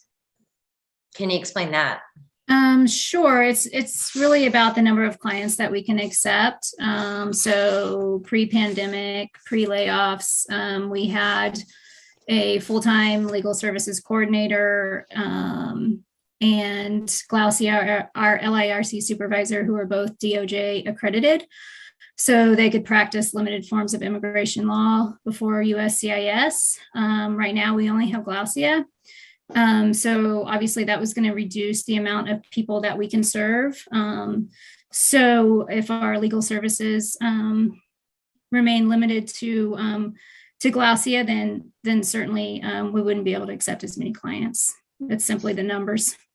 And a lot of my understanding is what those legal services entail is citizenship and green card. So hello, green card, that's like work permits, right? That's that I think can vastly affect our community. And citizenship, I mean, if you have to pay a private immigration lawyer, we're talking about thousands of dollars. So again, we have this amazing service sometimes with a nominal fee that we provide folks who don't have that kind of money, yet they completely qualify for those citizenship or green card requirements. So I feel like we need an expansion of some of those legal services at this level. I would agree with you, and that's why I support option 3. Councilmember Grove. Well, I think we need an additional data point to figure out, have people been able to find services? We're surmising that they haven't. So if we find out that they are going online to get services because of the pandemic, we couldn't offer them face to face, then maybe we don't need to go. We don't even need to go as far as two, and we can honor what past councils have tried to do. And if we want to, then we kind of hook it to some more key points where if we can get funding by a specific date, but then we're going around and around again, what we've done before with previous councils. So I think we're surmising a lot. And I think it's one of those things where we hear from a minority of people in our community, some of the volunteers, and some of the perceived perceptions of this. So I'm in favor of looking at it again, the way Steve had mentioned it, and before we assume that we have to offer it because this is not available elsewhere and people are just can't get it. Nancy, do you have any insight into Councilmember Grove's question about, ability to be served elsewhere? I do know that with the LARC's sunsetting, we are one less place that provides low-cost immigration resource. I know that there is a waiting list. I can get you exact numbers. I don't know anything other than anecdotally from what Glaucia has told me, but we can certainly research what it looks like, the backlog for people who are seeking naturalization services or green card reauthorization, to the extent that we're able to get those from our partner agencies. Thanks. City Manager, and then I'll get to you, Jerry. Well, let's see. I was going to make an interpretation, I guess, of what I'm hearing, and maybe even make a suggestion here. I don't hear or see a majority who's wanting to put it on for immediate action. I don't see the majority. What I hear is maybe some additional conversation and consideration. Steve and Pam have maybe suggested some additional data points. Maybe what my suggestion would be is that somehow we flag this for the retreat. I think if there is some stopgap funding to be considered for this, it probably is best coming from ARPA. But I think tonight, I don't see a majority wanting to advance this for some action. So I guess that's my suggestion. Okay. Jerry. Mark, the city manager, what I was going to suggest is that maybe with you and your peers out there, if it comes up in discussion, is there a willingness to do a regional approach? I think, as Councilmember Ryden said, it can be a difficult thing to do. We are finding a way to do that with the homeless issue. That's been a big deal, trying to get that to happen, because the city can't do it on its own, but it is becoming more of a regional issue. So as city manager, if anything, if you would be out there, I think it's too soon to discuss it again. It'll be the same discussion come in a week or two for our retreat. But I think as you're out there, if you come up with any information from other jurisdictions, if you could bring that back and share that with us. And also, Nancy, you had mentioned some of the clients, whether or not they're low income or what. Not all those clients are low income. I can tell you that for a fact. Some of those are folks that come to America on a temporary visas, and they improve on their English and they improve on some other stuff. And they do eventually go back to their country. So it isn't all just low income folks here that are trying to become citizens. But anyway, city manager, that's a suggestion. That's all I have. Thank you. Councilmember Driscoll. Yeah, and I have a suggestion also. If we approached ACC, potentially taking on this program, just a thought.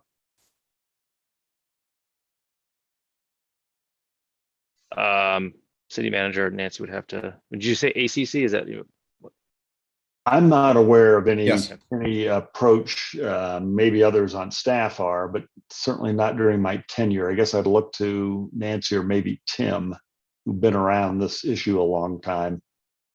When I did a quick Google search, I came up with a quick 8 places along the Front Range that offer these services.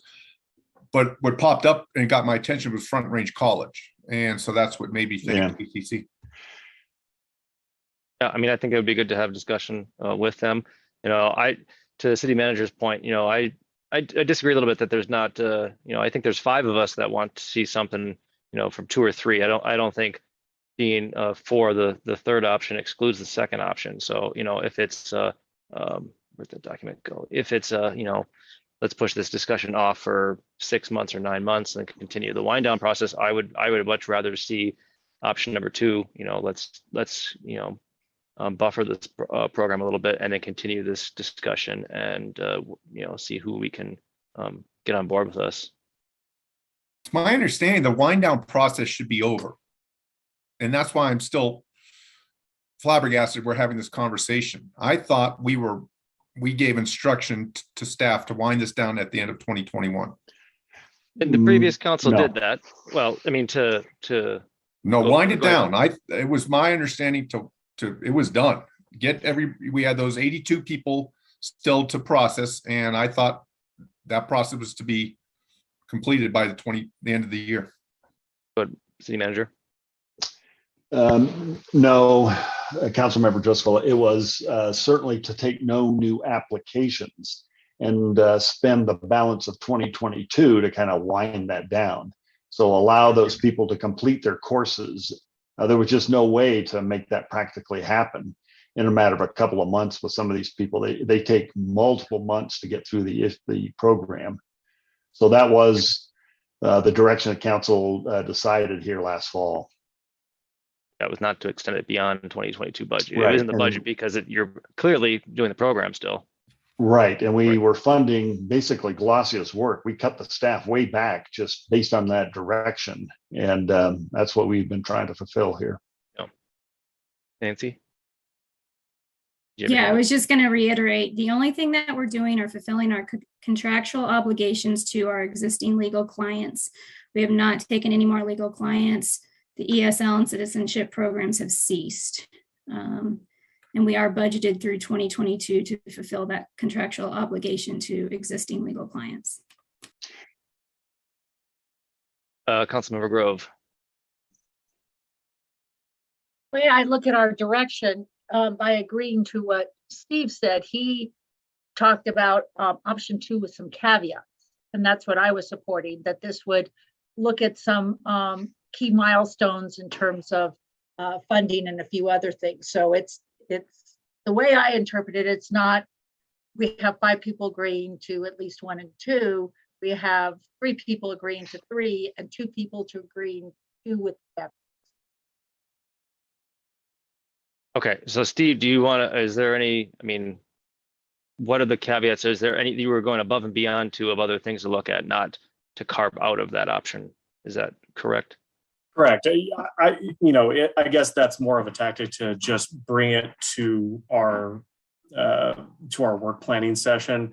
And I know that's going to be kind of the broken record for some of the previous council members on here. I would not want to necessarily, again, fly in the face of previous council's directions to cut the program without having taken the time to exhaustively look at what those other options are with kind of a new council. I know that seems like we're going around in circles, but in the end, if we cannot find another way, if we cannot find a regional approach, if we cannot find another institution to adopt these things, I would be in support of option 3. I just want to make sure that we are truly exhausting our research and our efforts in order to do that. Yeah, it was my, feeling that we would do that. Option 3 isn't saying, yep, it's alive and we're not touching it. We're not going to work on it. I think it's important to keep, keeping our options open and looking how we can bring in funding elsewhere, whether, if it's a couple thousand here or there, or if we can look at, some outside the box opportunities there. So I don't think it's a shut the door on it. I'm sure we'll have this discussion as every council has during the budget discussion. All right, Councilmember Valdez, and then we can try to wrap up this discussion here. Good idea. Good idea. Thank you. I did like Councilmember Driscoll's idea about ACC. If Front Range is doing it, ACC could borrow from them.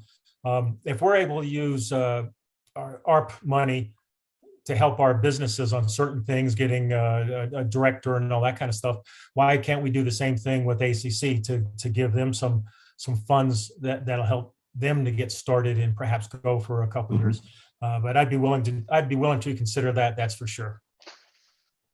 And again, I think that would be up to the city manager to have a discussion with ACC to see if they're even willing to consider it. Definitely. Mark, were you going to say something? Well, I'm just looking for a majority, Mayor, on what the action is. I'm not sure what it is. Okay.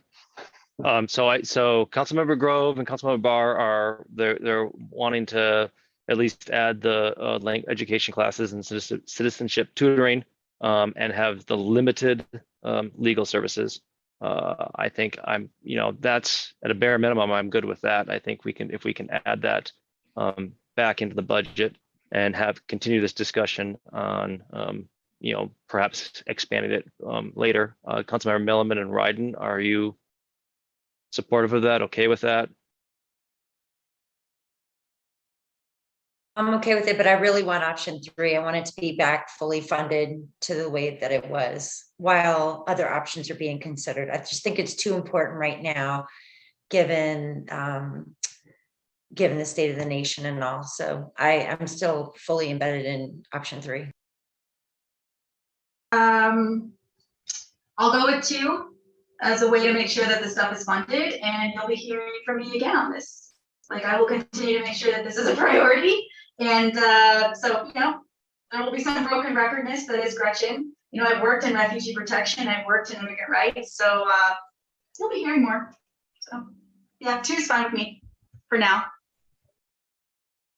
Okay, so Mayor and Council, what I'm hearing, there's a majority who's interested in option 2. So I would then go ahead and schedule this at a regular meeting here for probably a standalone decision here for Council to decide this. The funding would come out of the general fund. Now, if you want to make some changes to that and use ARPA, that's something we can talk about. But I would assume this is going to be coming out of the general fund at this moment. Yeah, that's under this general fund discussion right now, at least. So that was my assumption as well. Okay, and I assume that'll appear on the regular meeting along with the budget appropriation. Yes, from before, correct. Same day. Yeah, we'll have a March 1st, I think is the actual public hearing. I'm looking at Tiffany Hooten as I say that. Yeah, okay. So, okay. Councilmember Valdez. Yeah, with council's agreement, I would hope that we would want the city manager or to send somebody to talk to ACC to see if what their interest is in this type of program too. Yeah, I fully support that as well. Absolutely, yes. Made the note, and I will follow through with that request. Another pleaded the jurisdictions, maybe at the mayor's meeting or something. Yes. Who knows? That was on my list to do. I didn't want to put the cart before the horse here and reach out to people without realizing that my council would be supportive of it, because it would have been moot if all 6 of you would have said nope, go pound sand. So all right, thank you for that. And let's see, what are we at? 8:30 here. Does anyone need a quick break, or how much longer do you think this ARPA discussion will take here before we switch topics? Well, let's see. I think it's going to be relatively short. It's maybe a small request. Again, the larger conversation is going to start at the retreat here on this. I'm good. Keep going. Okay. Let's keep going. I'm good with, unless there's any dire. Nope. Okay. So, Mr. Mayor, let's go. Let's have Tiffany Hooten, our finance director, just jump right in. Thank you. All right.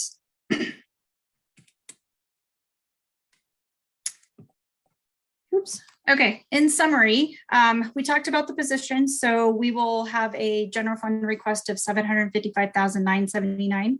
We will add the piece for LIRC as needed.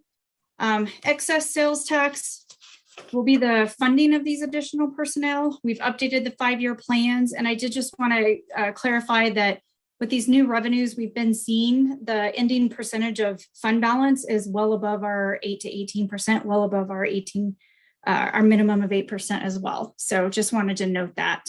All right, we're going to Tiffany, could you repeat that portion again, the reserves? Right. So after we updated our 5-year projections based on the sales tax revenues that we've been seeing, they are well above the 8 to 18% in that 5th year. 5 years out. Right. And what are we starting from today? We are looking to end about, we're at about, I want to check it. I think it's about 45%, but we need to check that. 40, what dollar would that be? Oh, dollar amount, 18 million. Yeah, I think, Jerry, when I started in council 5 years ago, we were up around that 25, 27 million. So to your point earlier, Jerry, that fund balance or our reserves have dropped considerably. And you brought up a very valid point about, getting these reserves built back up.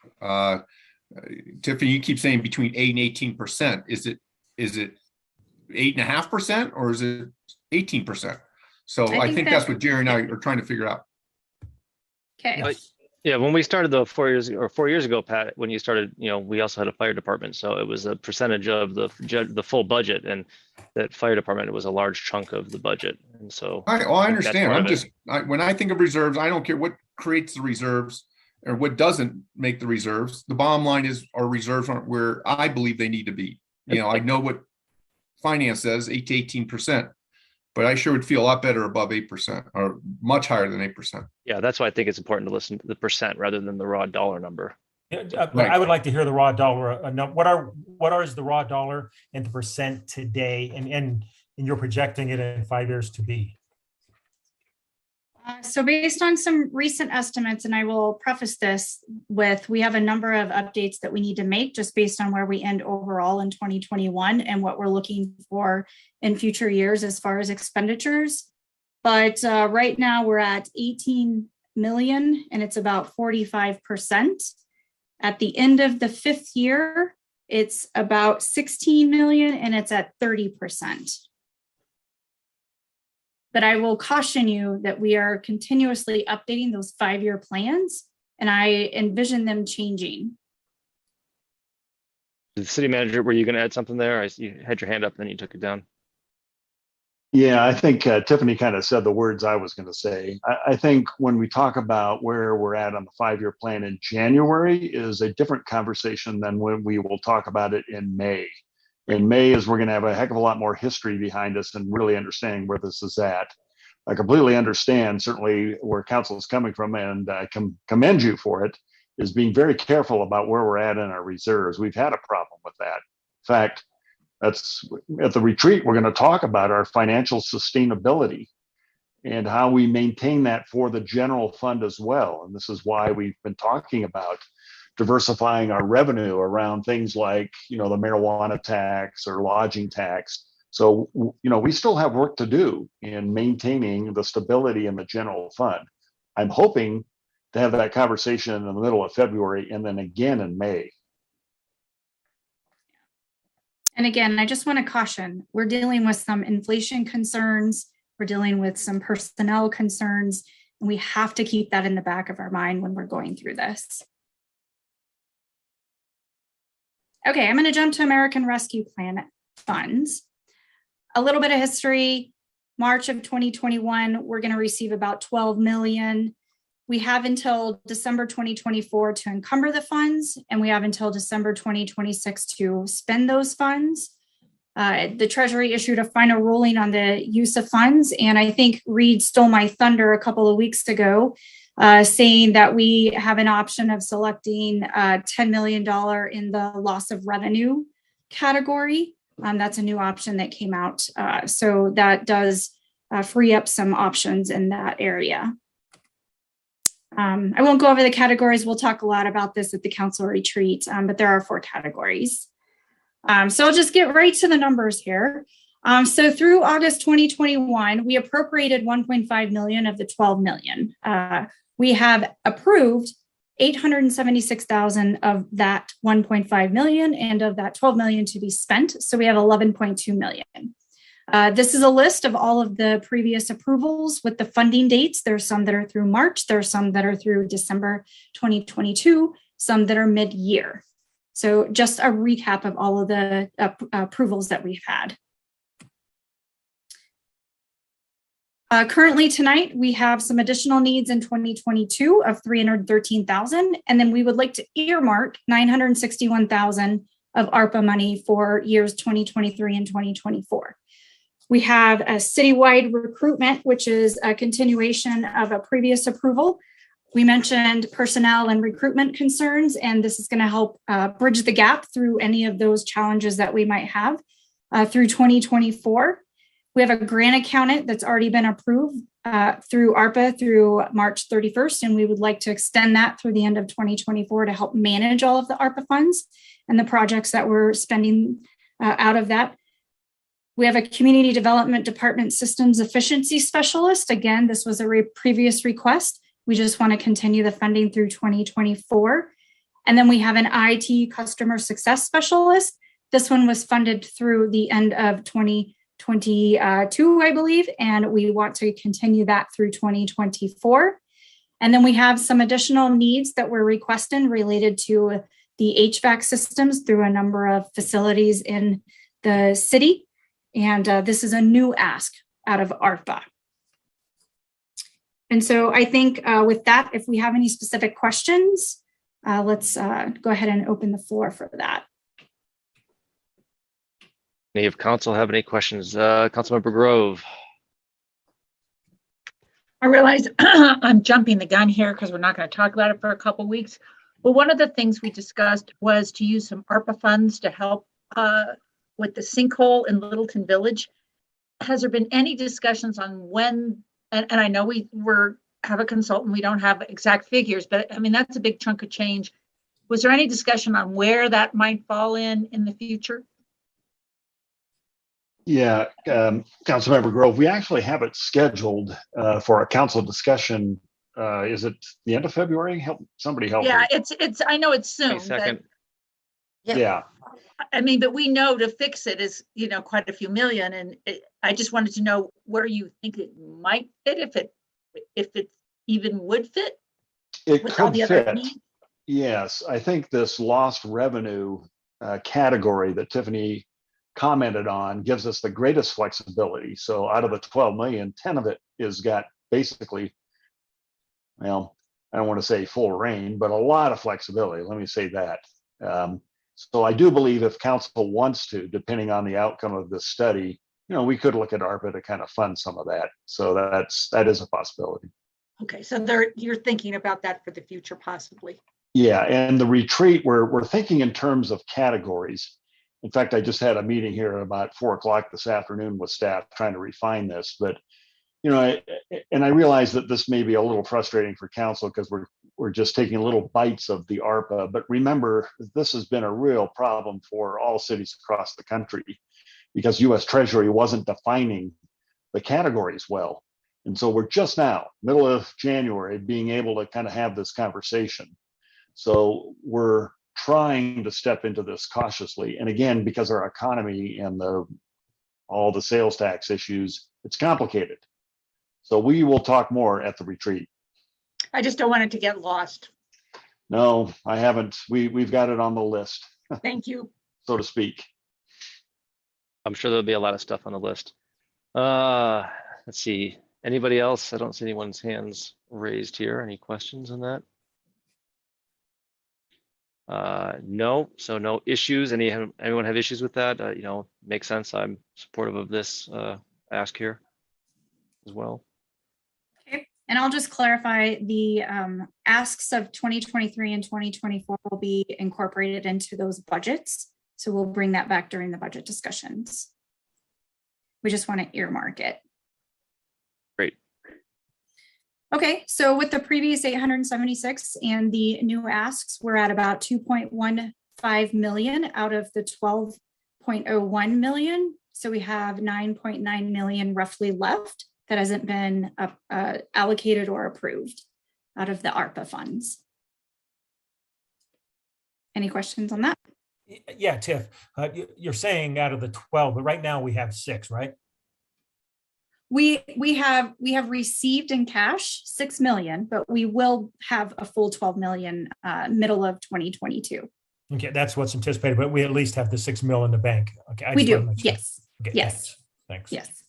And I assume those funds are gaining interest, or is it, how is that? Right. Yeah, they're just part of our portfolio, so they're gaining interest, and I will caution you, interest is not that great right now. So Did they give us a big golfer's check that I can take a picture of? I've never seen a $6 million check before. no, unfortunately, no, it's not.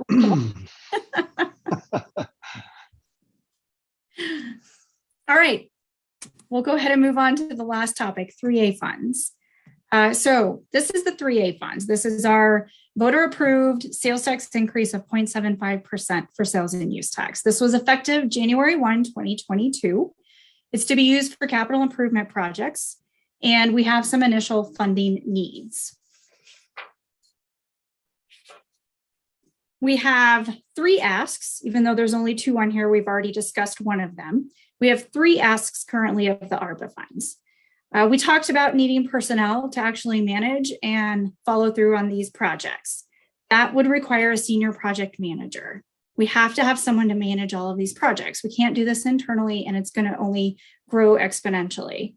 And we also are requesting that we formally approve our federal grant match requirements. And these are ones that we've been talking with council for the last couple of years. We want to formally approve and use the 3A money, which was part of the unfunded concerns we had for Santa Fe and Mineral and county line widening. And the other one is a transportation planner, which we discussed we would split 50-50 between the general fund and 3A. And it looks like Mark has some comments. Yeah, council, I want to point out maybe what's obvious here, but the federal grant match, this is a big win. So during the whole campaign of the 3A issue, we clearly were going to struggle. We did not have a match prior to the voter approval. And so Keith and Public Works has done an excellent job going and acquiring grants, but we were struggling on how we were going to meet our 20% match. So we are recommending to you now that it's been approved to allow us to allocate 2.2 million towards that grant match so we can bring in the 80% requirement to this. So this is a huge win for our community. This one helps me sleep a little better at night, I will say. Do we have any questions on that? And I know Keith is here and would be happy to help. Doesn't look like anyone's raising their hands. Any questions there? And I have no one issues? quick one. Oh, I have one quick one. When are these federal grant match requirements? When are these due to the feds? When are the applications due? Keith Reeser's probably best to talk a little bit about it, but he made a comment earlier that the request for projects yesterday is a great sign. Keith. Well, we for the ones that you see here, those applications were a couple years ago. So like if you take, say, Mineral in Santa Fe, $10 million, that's going to be spread over 3.5 to 4 years of the project. You know, the first couple of years will be in design and engineering work, and then the bulk of it will come at the tail end during construction. So that's where the big match comes. So that's why we knew we had time to work through this discussion as well when we did that. So one of the things Tiffany and I have spent a lot of time on is, you know, prior to a few years ago, we didn't really chase a lot of grant funds, so we didn't plan for local match. So we really spent a lot of time talking about, you know, as we go into future tip cycles and those kind of things, how do we make sure we have set asides in advance that we've strategically placed in our budgets to really leverage as much money as possible. So, Yeah. So you're breathing easier too, huh? well, as I said to you all, I think in a past setting is the last time we went to the TIP program, I anteed up, but I did not have the next bet in the poker game. So we're certainly able to at least stay in the hand at this point. So that's good. That's awesome. Yay. Thank you, Littleton. Councilmember Valdez. So Tiff, prior to 3A, we had about 3 million for public works for Keith to go out there and try to get as much done as possible for streets. So, and that was coming from sales and use tax as well? It was coming as a transfer from the general fund, and it was dedicated for street and infrastructure projects. The 3.1 million that we adjust annually based on inflation and a factor. Yes. And is that something we're going to continue to do besides just this new 3A money? We also are going to continue the roughly 3 mil? Yes, the 3.1 million is going to continue. Yes. Okay, thank you. Well, that 3.1, Jerry, was, if that was the agreement we made after, merging with South Metro Fire. Yeah. If you'll recall. Its own separate that's right. thing. Yeah, And thank you. that'll stay there. Yeah. Thank you, Yeah. Patrick. So I did just want to mention the request is about 2.4 million. I will tell you, we don't have much money in the bank yet, just because of the timing of the collection of the sales tax. So we'll be updating periodically with council what those revenues are looking like. We'll likely be able to start seeing that in mid-February. And not all that 2.4 will need to be spent immediately either. So No, we just want to make sure that we have this appropriated so that we can move forward with those projects with CDOT and others. right. Okay. Okay. We're going to continue to do citywide assessment, evaluate, and prioritize the projects that we want to start working on. We just have an immediate need for staffing and these federal grant requirements and a little finance humor. This is just the tip of the iceberg of 3A funding. So, all right, next steps. So I'll just tell you where we are. So council will be presenting an ordinance on February 1st under first reading. So that will include these asks for the general fund. It'll include the ask for the 3A. The ARPA is already appropriated, so we don't need to amend the budget for that. The total is going to be 3.1 million. We will include the LIRC based on the decisions that were made tonight. So the total ask is going to be the 3.1 million. The direction, there was no decision. It was a direction. We'll make the decision. later. Direction, correct. Thank you, correct. All right, and we kind of whipped through that last part. So I don't know if there was any concluding questions or concerns. I don't have any questions or concerns. Anyone else? See a lot of heads shaking no. Okay. Okay, all right, thank you. Thank you.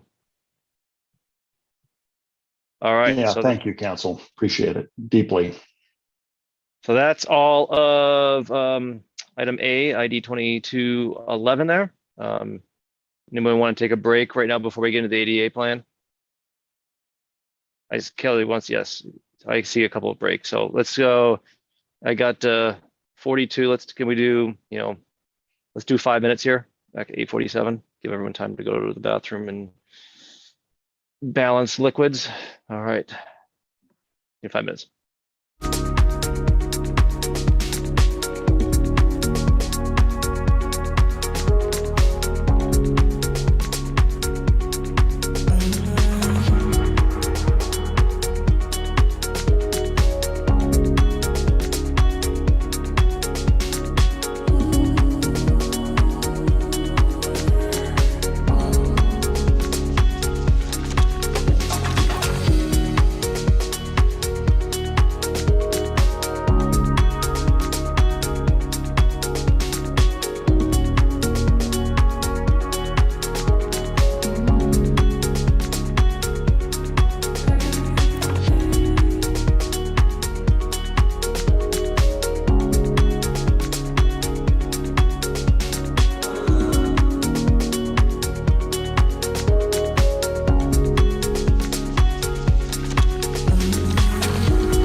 right, we're back from a short recess in the study session. The next item on the agenda here is item B is ID 2217, the ADA transition plan review. So I'm going to pass it to Mark, who will throw the ball to Keith.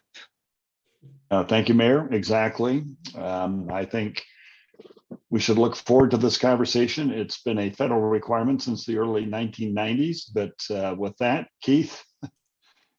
Yeah, you and Shane. Yeah, I'm gonna need, I think I need Tyler to share. Let me share the screen.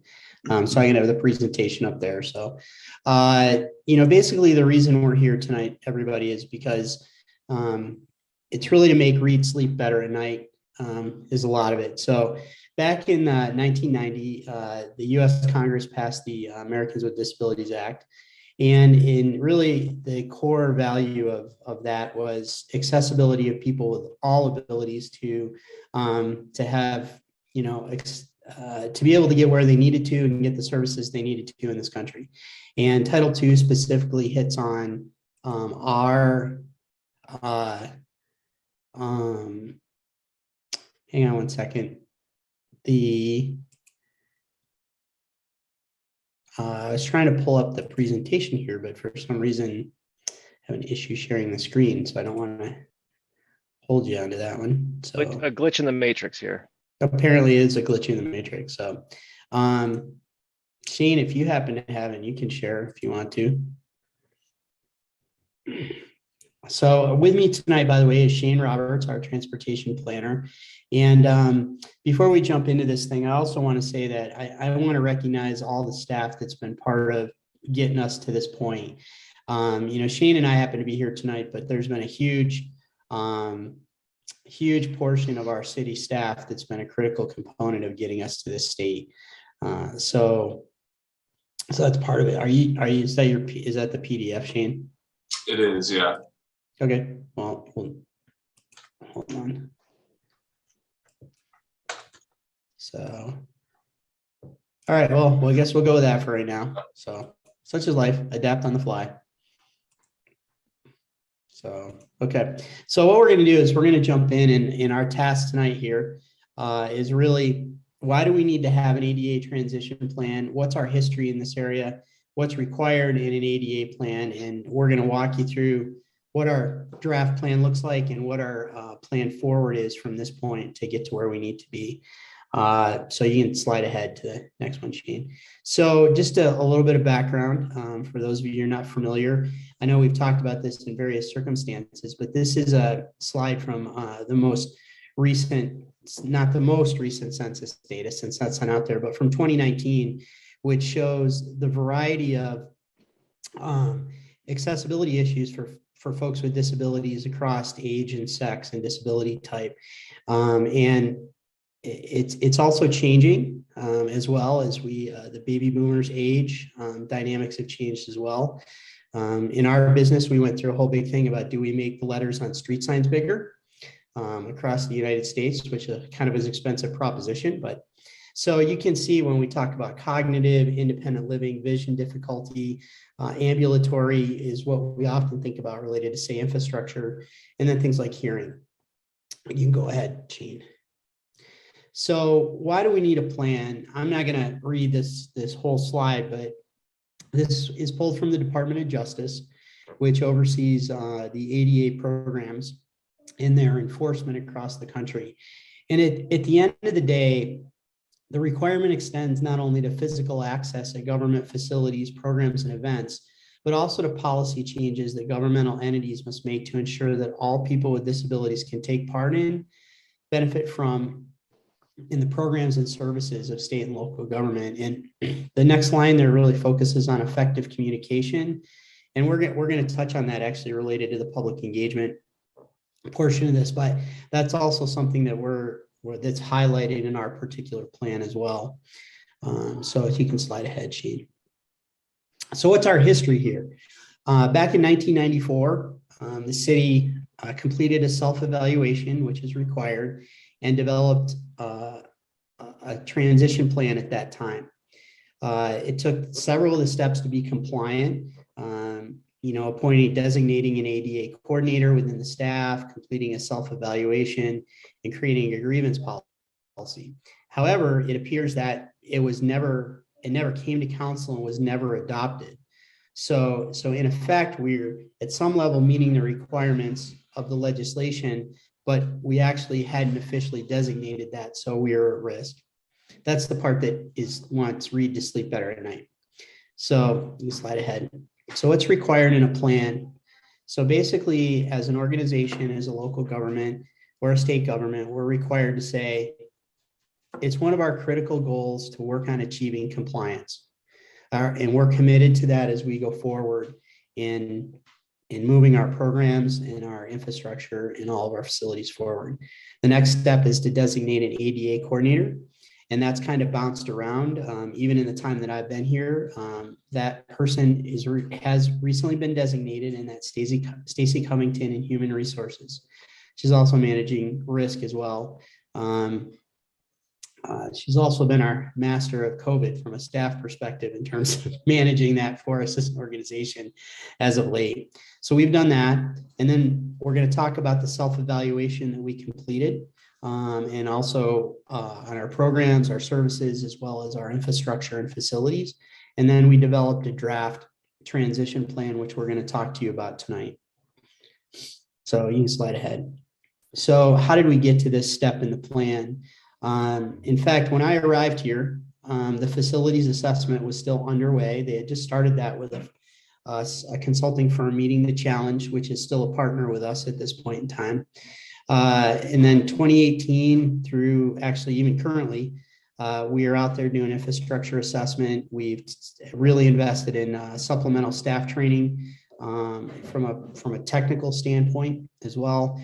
And then at the same time, one of the critical aspects was initiating asset management, because that really allows us to have a true inventory of what we have and what other issues.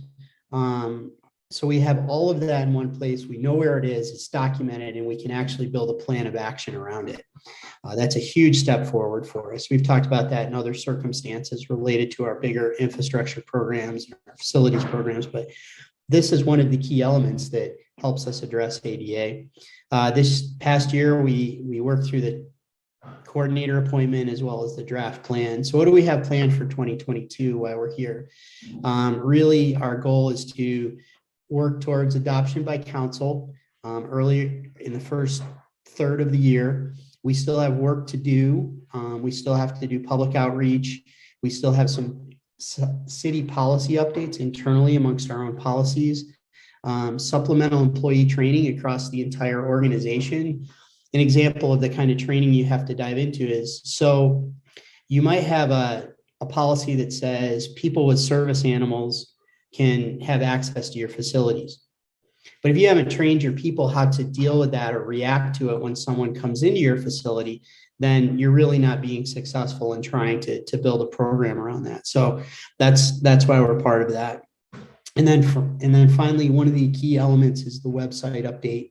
And we'll show you some stats here a little bit later on. And then one of the things that we plan to produce going forward is an annual report on progress, how we're doing against the plan, and then make updates as necessary along the way. And I do want to highlight that for the last, small number of years, we've continued to work on things out there in the right of way, in our buildings and our communications and our web and all those things to really make progress along the way. So it's not like we're just starting today. So go ahead, Shane. Okay, you go to the next one. Oh, there we go. I think you jumped the gun on that one slide. We need to go back one. That's I think Tyler's got control of that. There we go, Tyler. Thank you. Oh, no, you're going the wrong way. We got to go back a couple.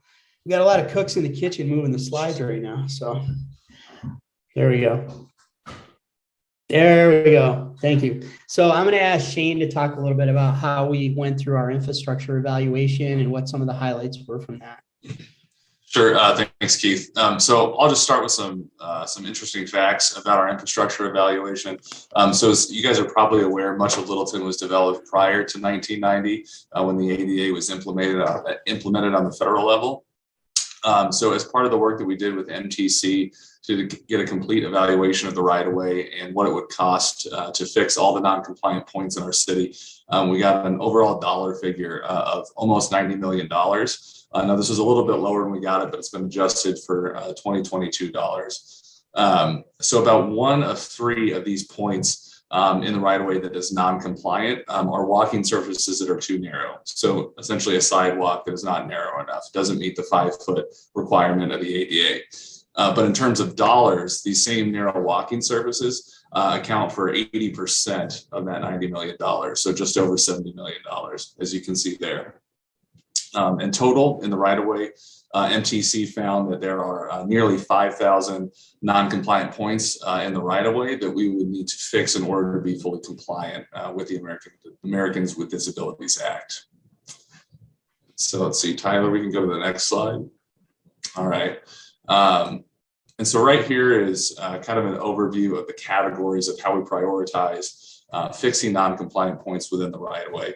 And so one of the things, because we have so many non-compliant points in the right-of-way, is that we have to prioritize how we're going to address them. Obviously, we can't come in just 1 or 2 years and fix all the non-compliant points, so we have to prioritize them. The first one, category 1, is the highest priority category. And what we decided to do with this was just realize opportunities of efficiency. So if we look at our 5-year CIP plan, we're looking at all non-compliant points in the right-of-way that are either within a project area or near a project area. And so those are ones that will be fixed as part of the highest priority. The category 2 is non-compliant points in downtown, near light rail stations or near high schools. As a staff, we felt like these were the areas of the city that get the most pedestrian use. And so those were the next category we decided on. Category 3 is non-compliant points near heavily used transit stops, elementary and middle schools, public buildings, or near high concentration employment areas. And a high concentration employment area is actually a designation by some of the regional transportation groups. Category 4 is non-compliant points near lightly used transit stations along safe routes to school, anything not captured in the above criteria there. And in connecting compliant pieces of infrastructure less than 100 feet apart. So for example, if you have 2 areas or 2 curb ramps that have been fixed and they're less than 100 feet apart, then in this category, we're just going to go ahead and connect them with a sidewalk that's wide enough. And in category 5, these would be non-compliant points in our estate residential areas. And this is according to the comprehensive land use plan, business parks or industrial areas, or all other non-compliant points that haven't been captured in the above criteria. As part of this prioritization, we actually had our GIS department kind of do a visual exercise so we could see what that looks like. And so I'll share my screen here if Tyler would let me.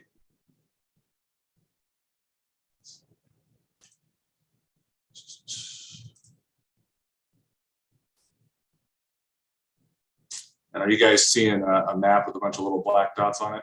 Great.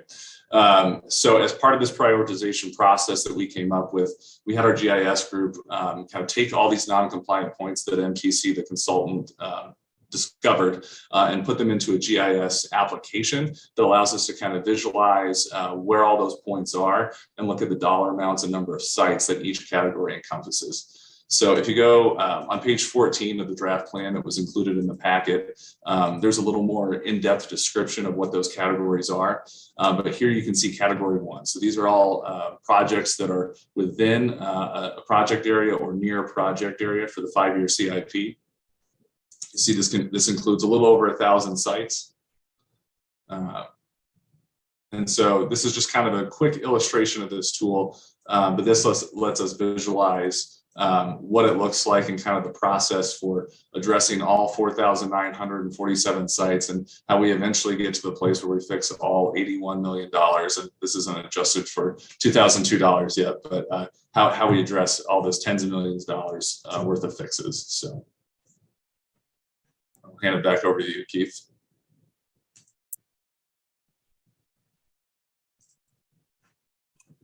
The map there, Tyler, you can bring the slides back up. The map there that Sheen just shared is really a great example of that asset management that we've invested in over the last few years to allow us to even have that, to visualize it, and to start to really plan around what we're doing. And underlying that part of those things that we do are, so what are other construction partners doing out there? Where's Denver Water working? Where's other utility operators working? So we're coming together on all that. So let's jump ahead to the next slide and talk about facilities for a second. Much like we talked about with right-of-way, with the exception of the museum and the fleet shop, all of our buildings were constructed prior to 1990. They are largely out of compliance with ADA. The highest areas of challenge for us initially are transitions from parking and loading areas to building entrances. These are the most common areas we need upgrades. And the other part is accessibility is our primary goal here. And then if you take this is just a side note, if you take the average age of all our facilities, including those two newer ones, the average year of construction was 1945. So just coming out of World War II, we were strong builders apparently. So that's when we really grew. So the total number of non-compliant components across all of our facilities is 814. So some of the things to think about with facilities, you can slip to the next spot there, Tyler, is this is a prioritization within facilities. So the first one is removing barriers that impede the ability for people to enter our buildings at main entrances and primary entrances, and improving not just say ramps, but the path of travel. We need to look at grade. We need to look at, for example, one of the things we look at is shading. Because when you start looking at mobility, if an area is, no matter how much we salt it, it's still slippery and icy, as good as we do, that limits mobility. So that's the kind of thing we have to look at there. The second one is removing barriers to access areas. For example, can you get to parts of the museum? Can you get to parts of the Littleton?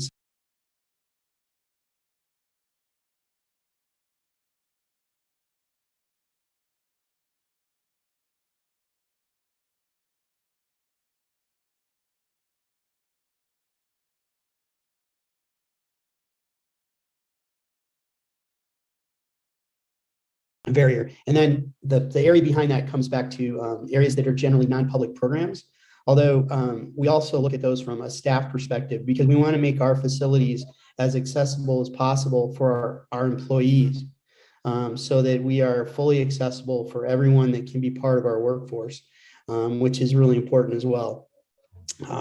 So that's where we're kind of doing that. And sometimes we get some questions about, okay, so let's take the Littleton Center. Do you need to go in there and go out and say, fix all the restrooms at once in the Littleton Center? The answer to that question is no. For example, what we focused on was the ones that are outside the council chamber. So we had programmatic access, and then we'll work on the others as we go, kind of thing. So that's the strategic portion of how we do that, much like infrastructure. You can jump to the next one. Just to point out that Councilmember Driscoll mentioned, are there public telephones that need to be addressed in the city? Well, interestingly enough, this is just a side note. I recently posted a picture on my own social media of a payphone somewhere. And I said, does anybody even know how to use one of these? What is this thing? So was it connected to an actual, do you actually get a dial tone?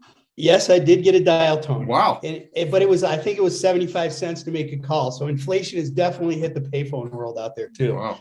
So, if you see one, take a picture of it. It could be a lasting memory for yourself. So on the digital, I want to touch on the digital side of a minute. So one of the things we had Meeting the Challenge do was work with their team of professionals to do an accessibility assessment of our digital platforms, specifically our website and other places. And basically our website fared okay, but not great. And so that's why, as we talked about a website update, this is one of those critical components.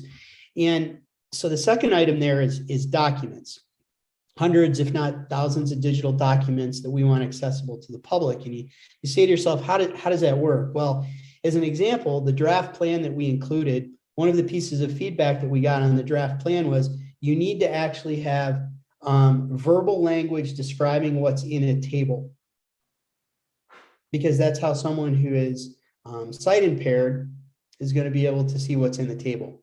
well, see is not the right word, but see what's in the table and have access to that table.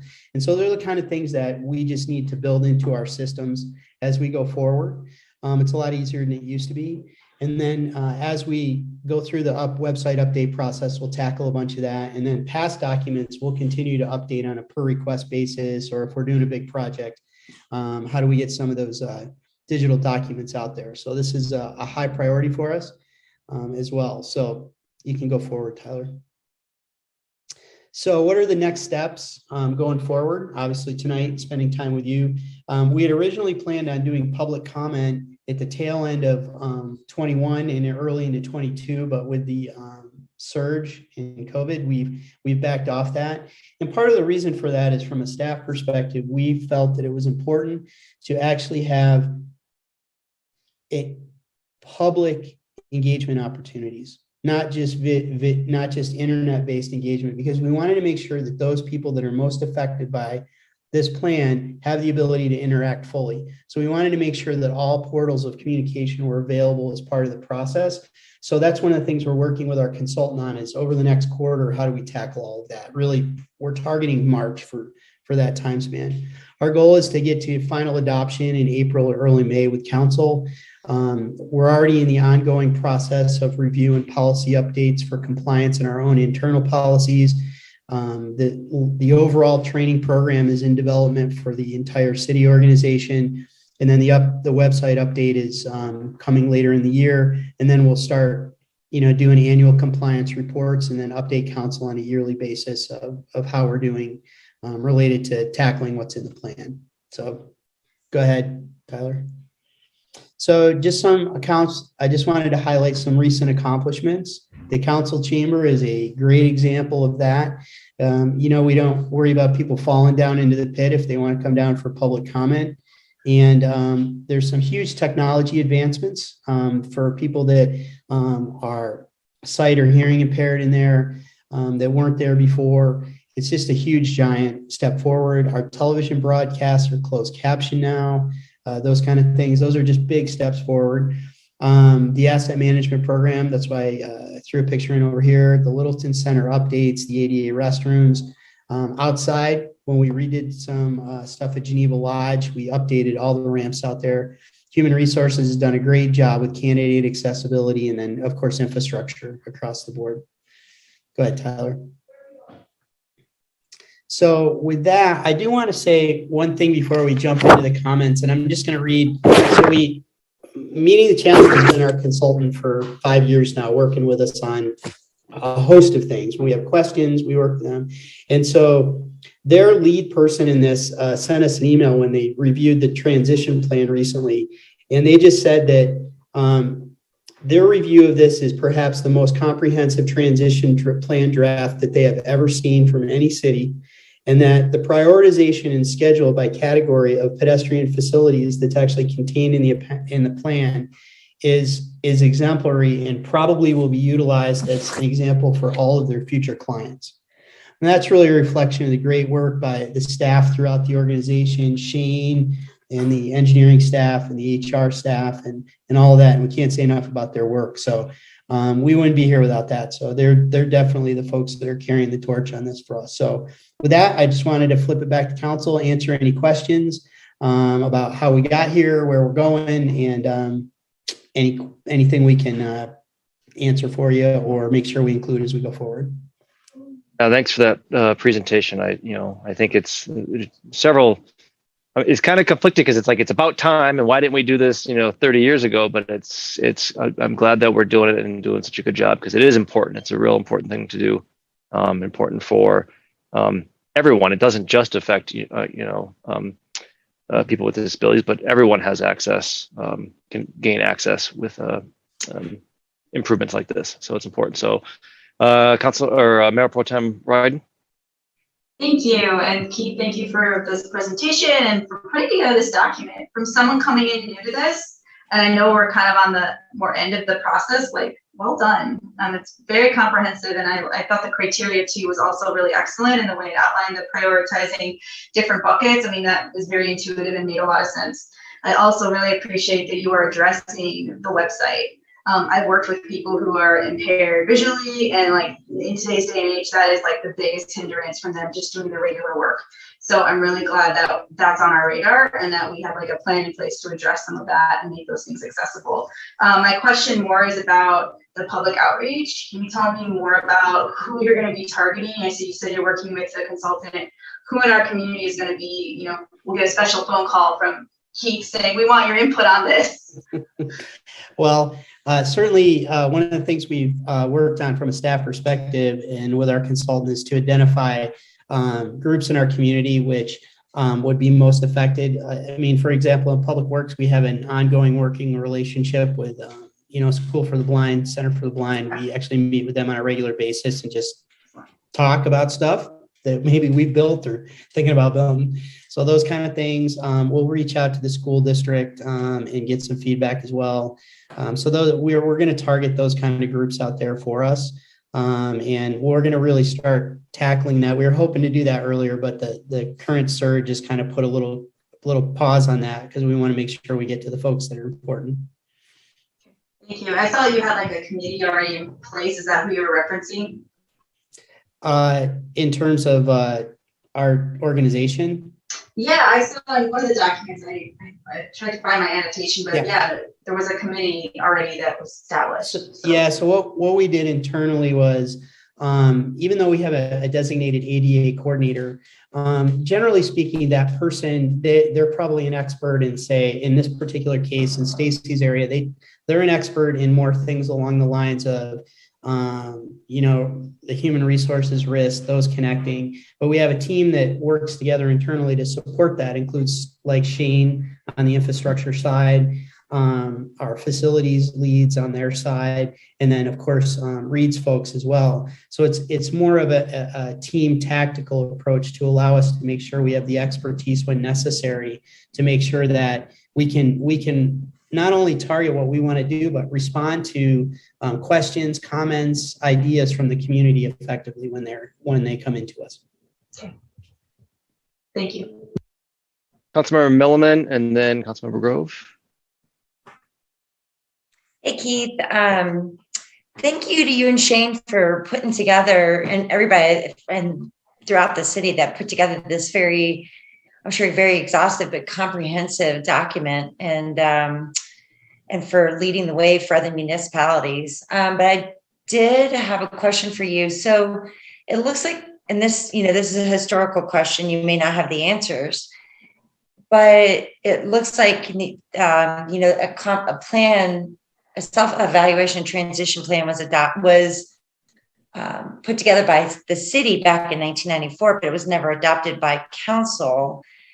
Do you have any answers as to why that happened? And then also, were there any consequences for not adopting a plan as far as from the feds? The answer to that is I'm not sure, but one of the things that I've learned in my time here, I think we've talked about this with councils, we did a lot of plans that weren't adopted as a city, just kind of be, our MO for a long time. So probably my guess is that's what happened at the time. In terms of consequences for us, I'm not aware of anything that's come to us unless, unless Reed has some comments. But I mean, we are at risk. And so this is a big step forward. And I mean, I've seen, Reed and I both know of other jurisdictions as well as Mark that have been on the pointed end of a Department of Justice inquiry on this. And it's an expensive situation and challenging as well. So Reed, if you want to add to that. Yeah, I guess I'll try to expand a little bit. So as Keith mentions, a lot of things that Littleton has done or has not done in the past remains a mystery. It's one of the charms of the city of Littleton as we discover something new about our past. It is expensive. One of the things that was mentioned just from an ADA perspective was just the website accessibility. And I would say last year, House Bill 211110 passed, and that is a Colorado law sponsored by Mr. David Ortiz that went into effect, which requires local governments to have that kind of ADA accessible websites going up, and I want to say it's June or July of 2024 for local government. So, it's not just ADA in this, kind of context, but it's all interrelated in terms of kind of what the ramifications are. So there are financial ramifications. So if the AG or the Department of Justice decided to sue the city for failures to have ADA transition plans or be complying with ADA, I mean, we could be subject to financial penalties. So I think it's a $75,000 fine. The first time it's $150,000 for every other infraction. Additionally, you could be sued by citizens. Citizens saying that, we don't have accessible sidewalks. And, today on a day in which a lot of people couldn't get out of their driveways, and we're probably complaining about Keith and his plowing duties. I mean, think of the other people in our city who experience this every day and they can't get down their sidewalk. There's been a lot of big cases around the country recently, which has had, expensive costs for cities. So, Denver just settled one a few years ago. Colorado Springs settled one. In Colorado Springs case, they're required over, I think, a period of 15 years to install 14,000 new curb cuts on their sidewalks. I mean, that's a huge expense for a city. And granted, Colorado Springs is a lot larger than us. That's a huge expense, but it's a necessary expense that we need to take plans to address. So that's the other type of concern there is by not following through with ADA plans, is citizens can sue, and it often leads to injunctive relief, i.e. you're going to fix the sidewalks. And that's something that we typically see a lot of.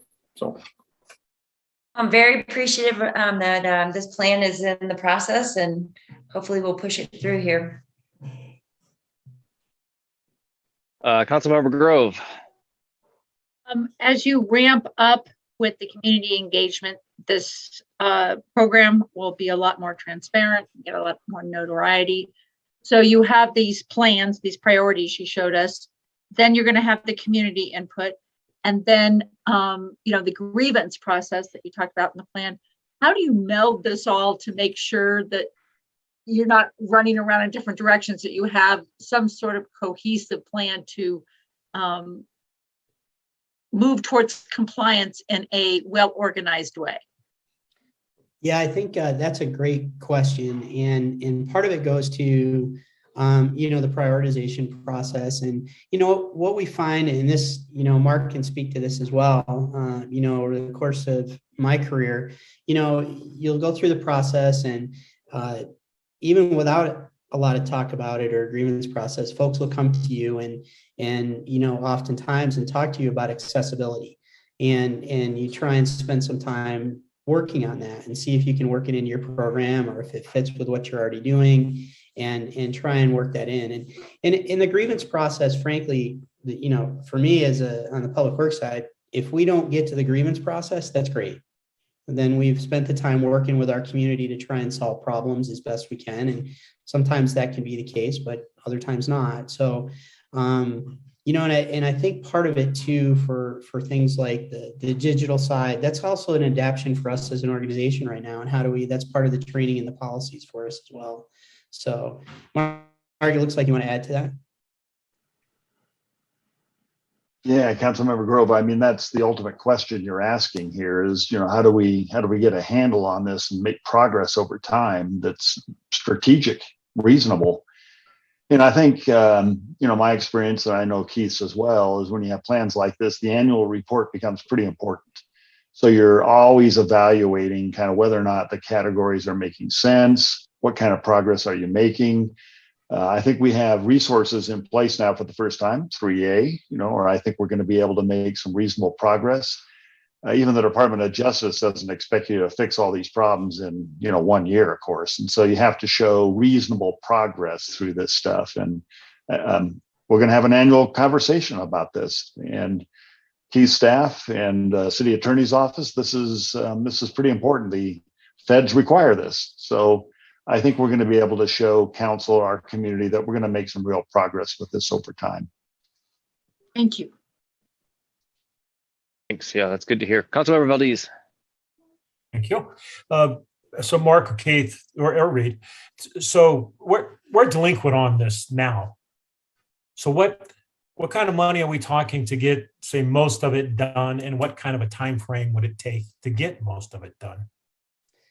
Well, that's a great question. And so if you take a look at the infrastructure side in our current progress, it's going to be a couple of decades plus for us, just because we touch a lot. It takes that long to touch that much ground over that time.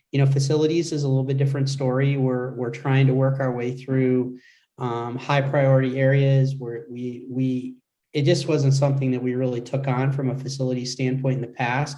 And we're working that into our programs as we do updates, as we take things on. We've done a lot of accessibility to buildings over the last couple of years. On the other hand, it could be like Denver. A story just came out a couple of weeks ago that if you took their current rate, they would accomplish their sidewalk and ramp overhaul in 579 years. So we're going to try to go a little bit quicker than that as best we can. But, there's not an expectation, like Mark just said, that we're going to have to go do all of this all at once. It's about making smart decisions to help us use the money effectively in the community and target those high priority areas that are really important to our community, and then work from there. So today's dollars, we're talking how much? Well, the number we put in for all the stuff in the infrastructure is about 90 million.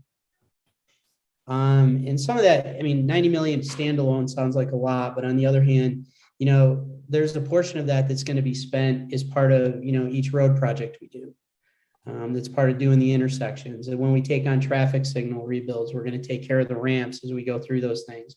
So it's when we touch it, we're going to go in there and tackle it. There's some definite decisions that have been made by the Department of Justice as to when you need to take those things on from a maintenance standpoint when you're doing work in the right of way. So we're cognizant of that. But when we touch stuff, we want to do our best to work on accessibility. And the one thing that Shane highlighted is 80% of our issues right now are really related to sidewalk widths. And one of the first things I noticed when I came to this community was it was shocking to me how we really had very limited accessibility for even bikes and pedestrians to almost all of our community parks.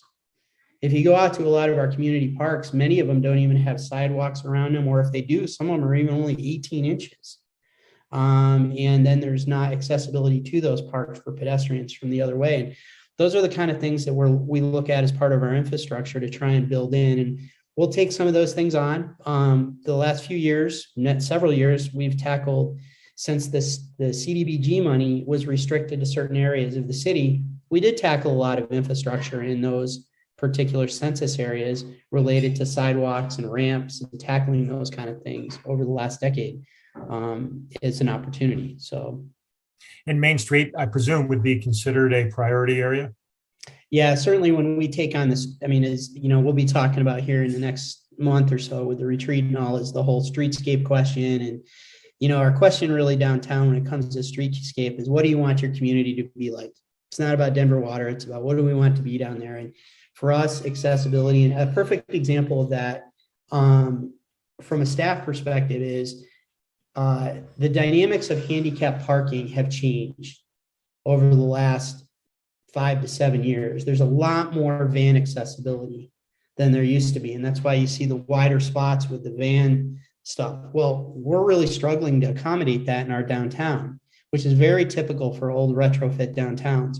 So that's something that'll be on our target list as we go forward to make sure that we have better accessibility in all those areas, not just from vehicles, but pedestrians and all that kind of stuff. Another great example of that in downtown, Jerry, is where the combination of trees and poles and stuff it's a maze. If you're somebody who's visually impaired, it is really a challenge to walk down our main street. Well, and that's also true for the buildings that are down there. While they're not city owned, where do they fall in? Generally, we always, we hope that private businesses will take that on. When we touch things down there, we're gonna encourage them to do the best they can to partner along the way to have success for their businesses as well. Any successful business wants as many potential customers as possible, and so there's an incentive for them to be part of the solution. Yeah, thank you.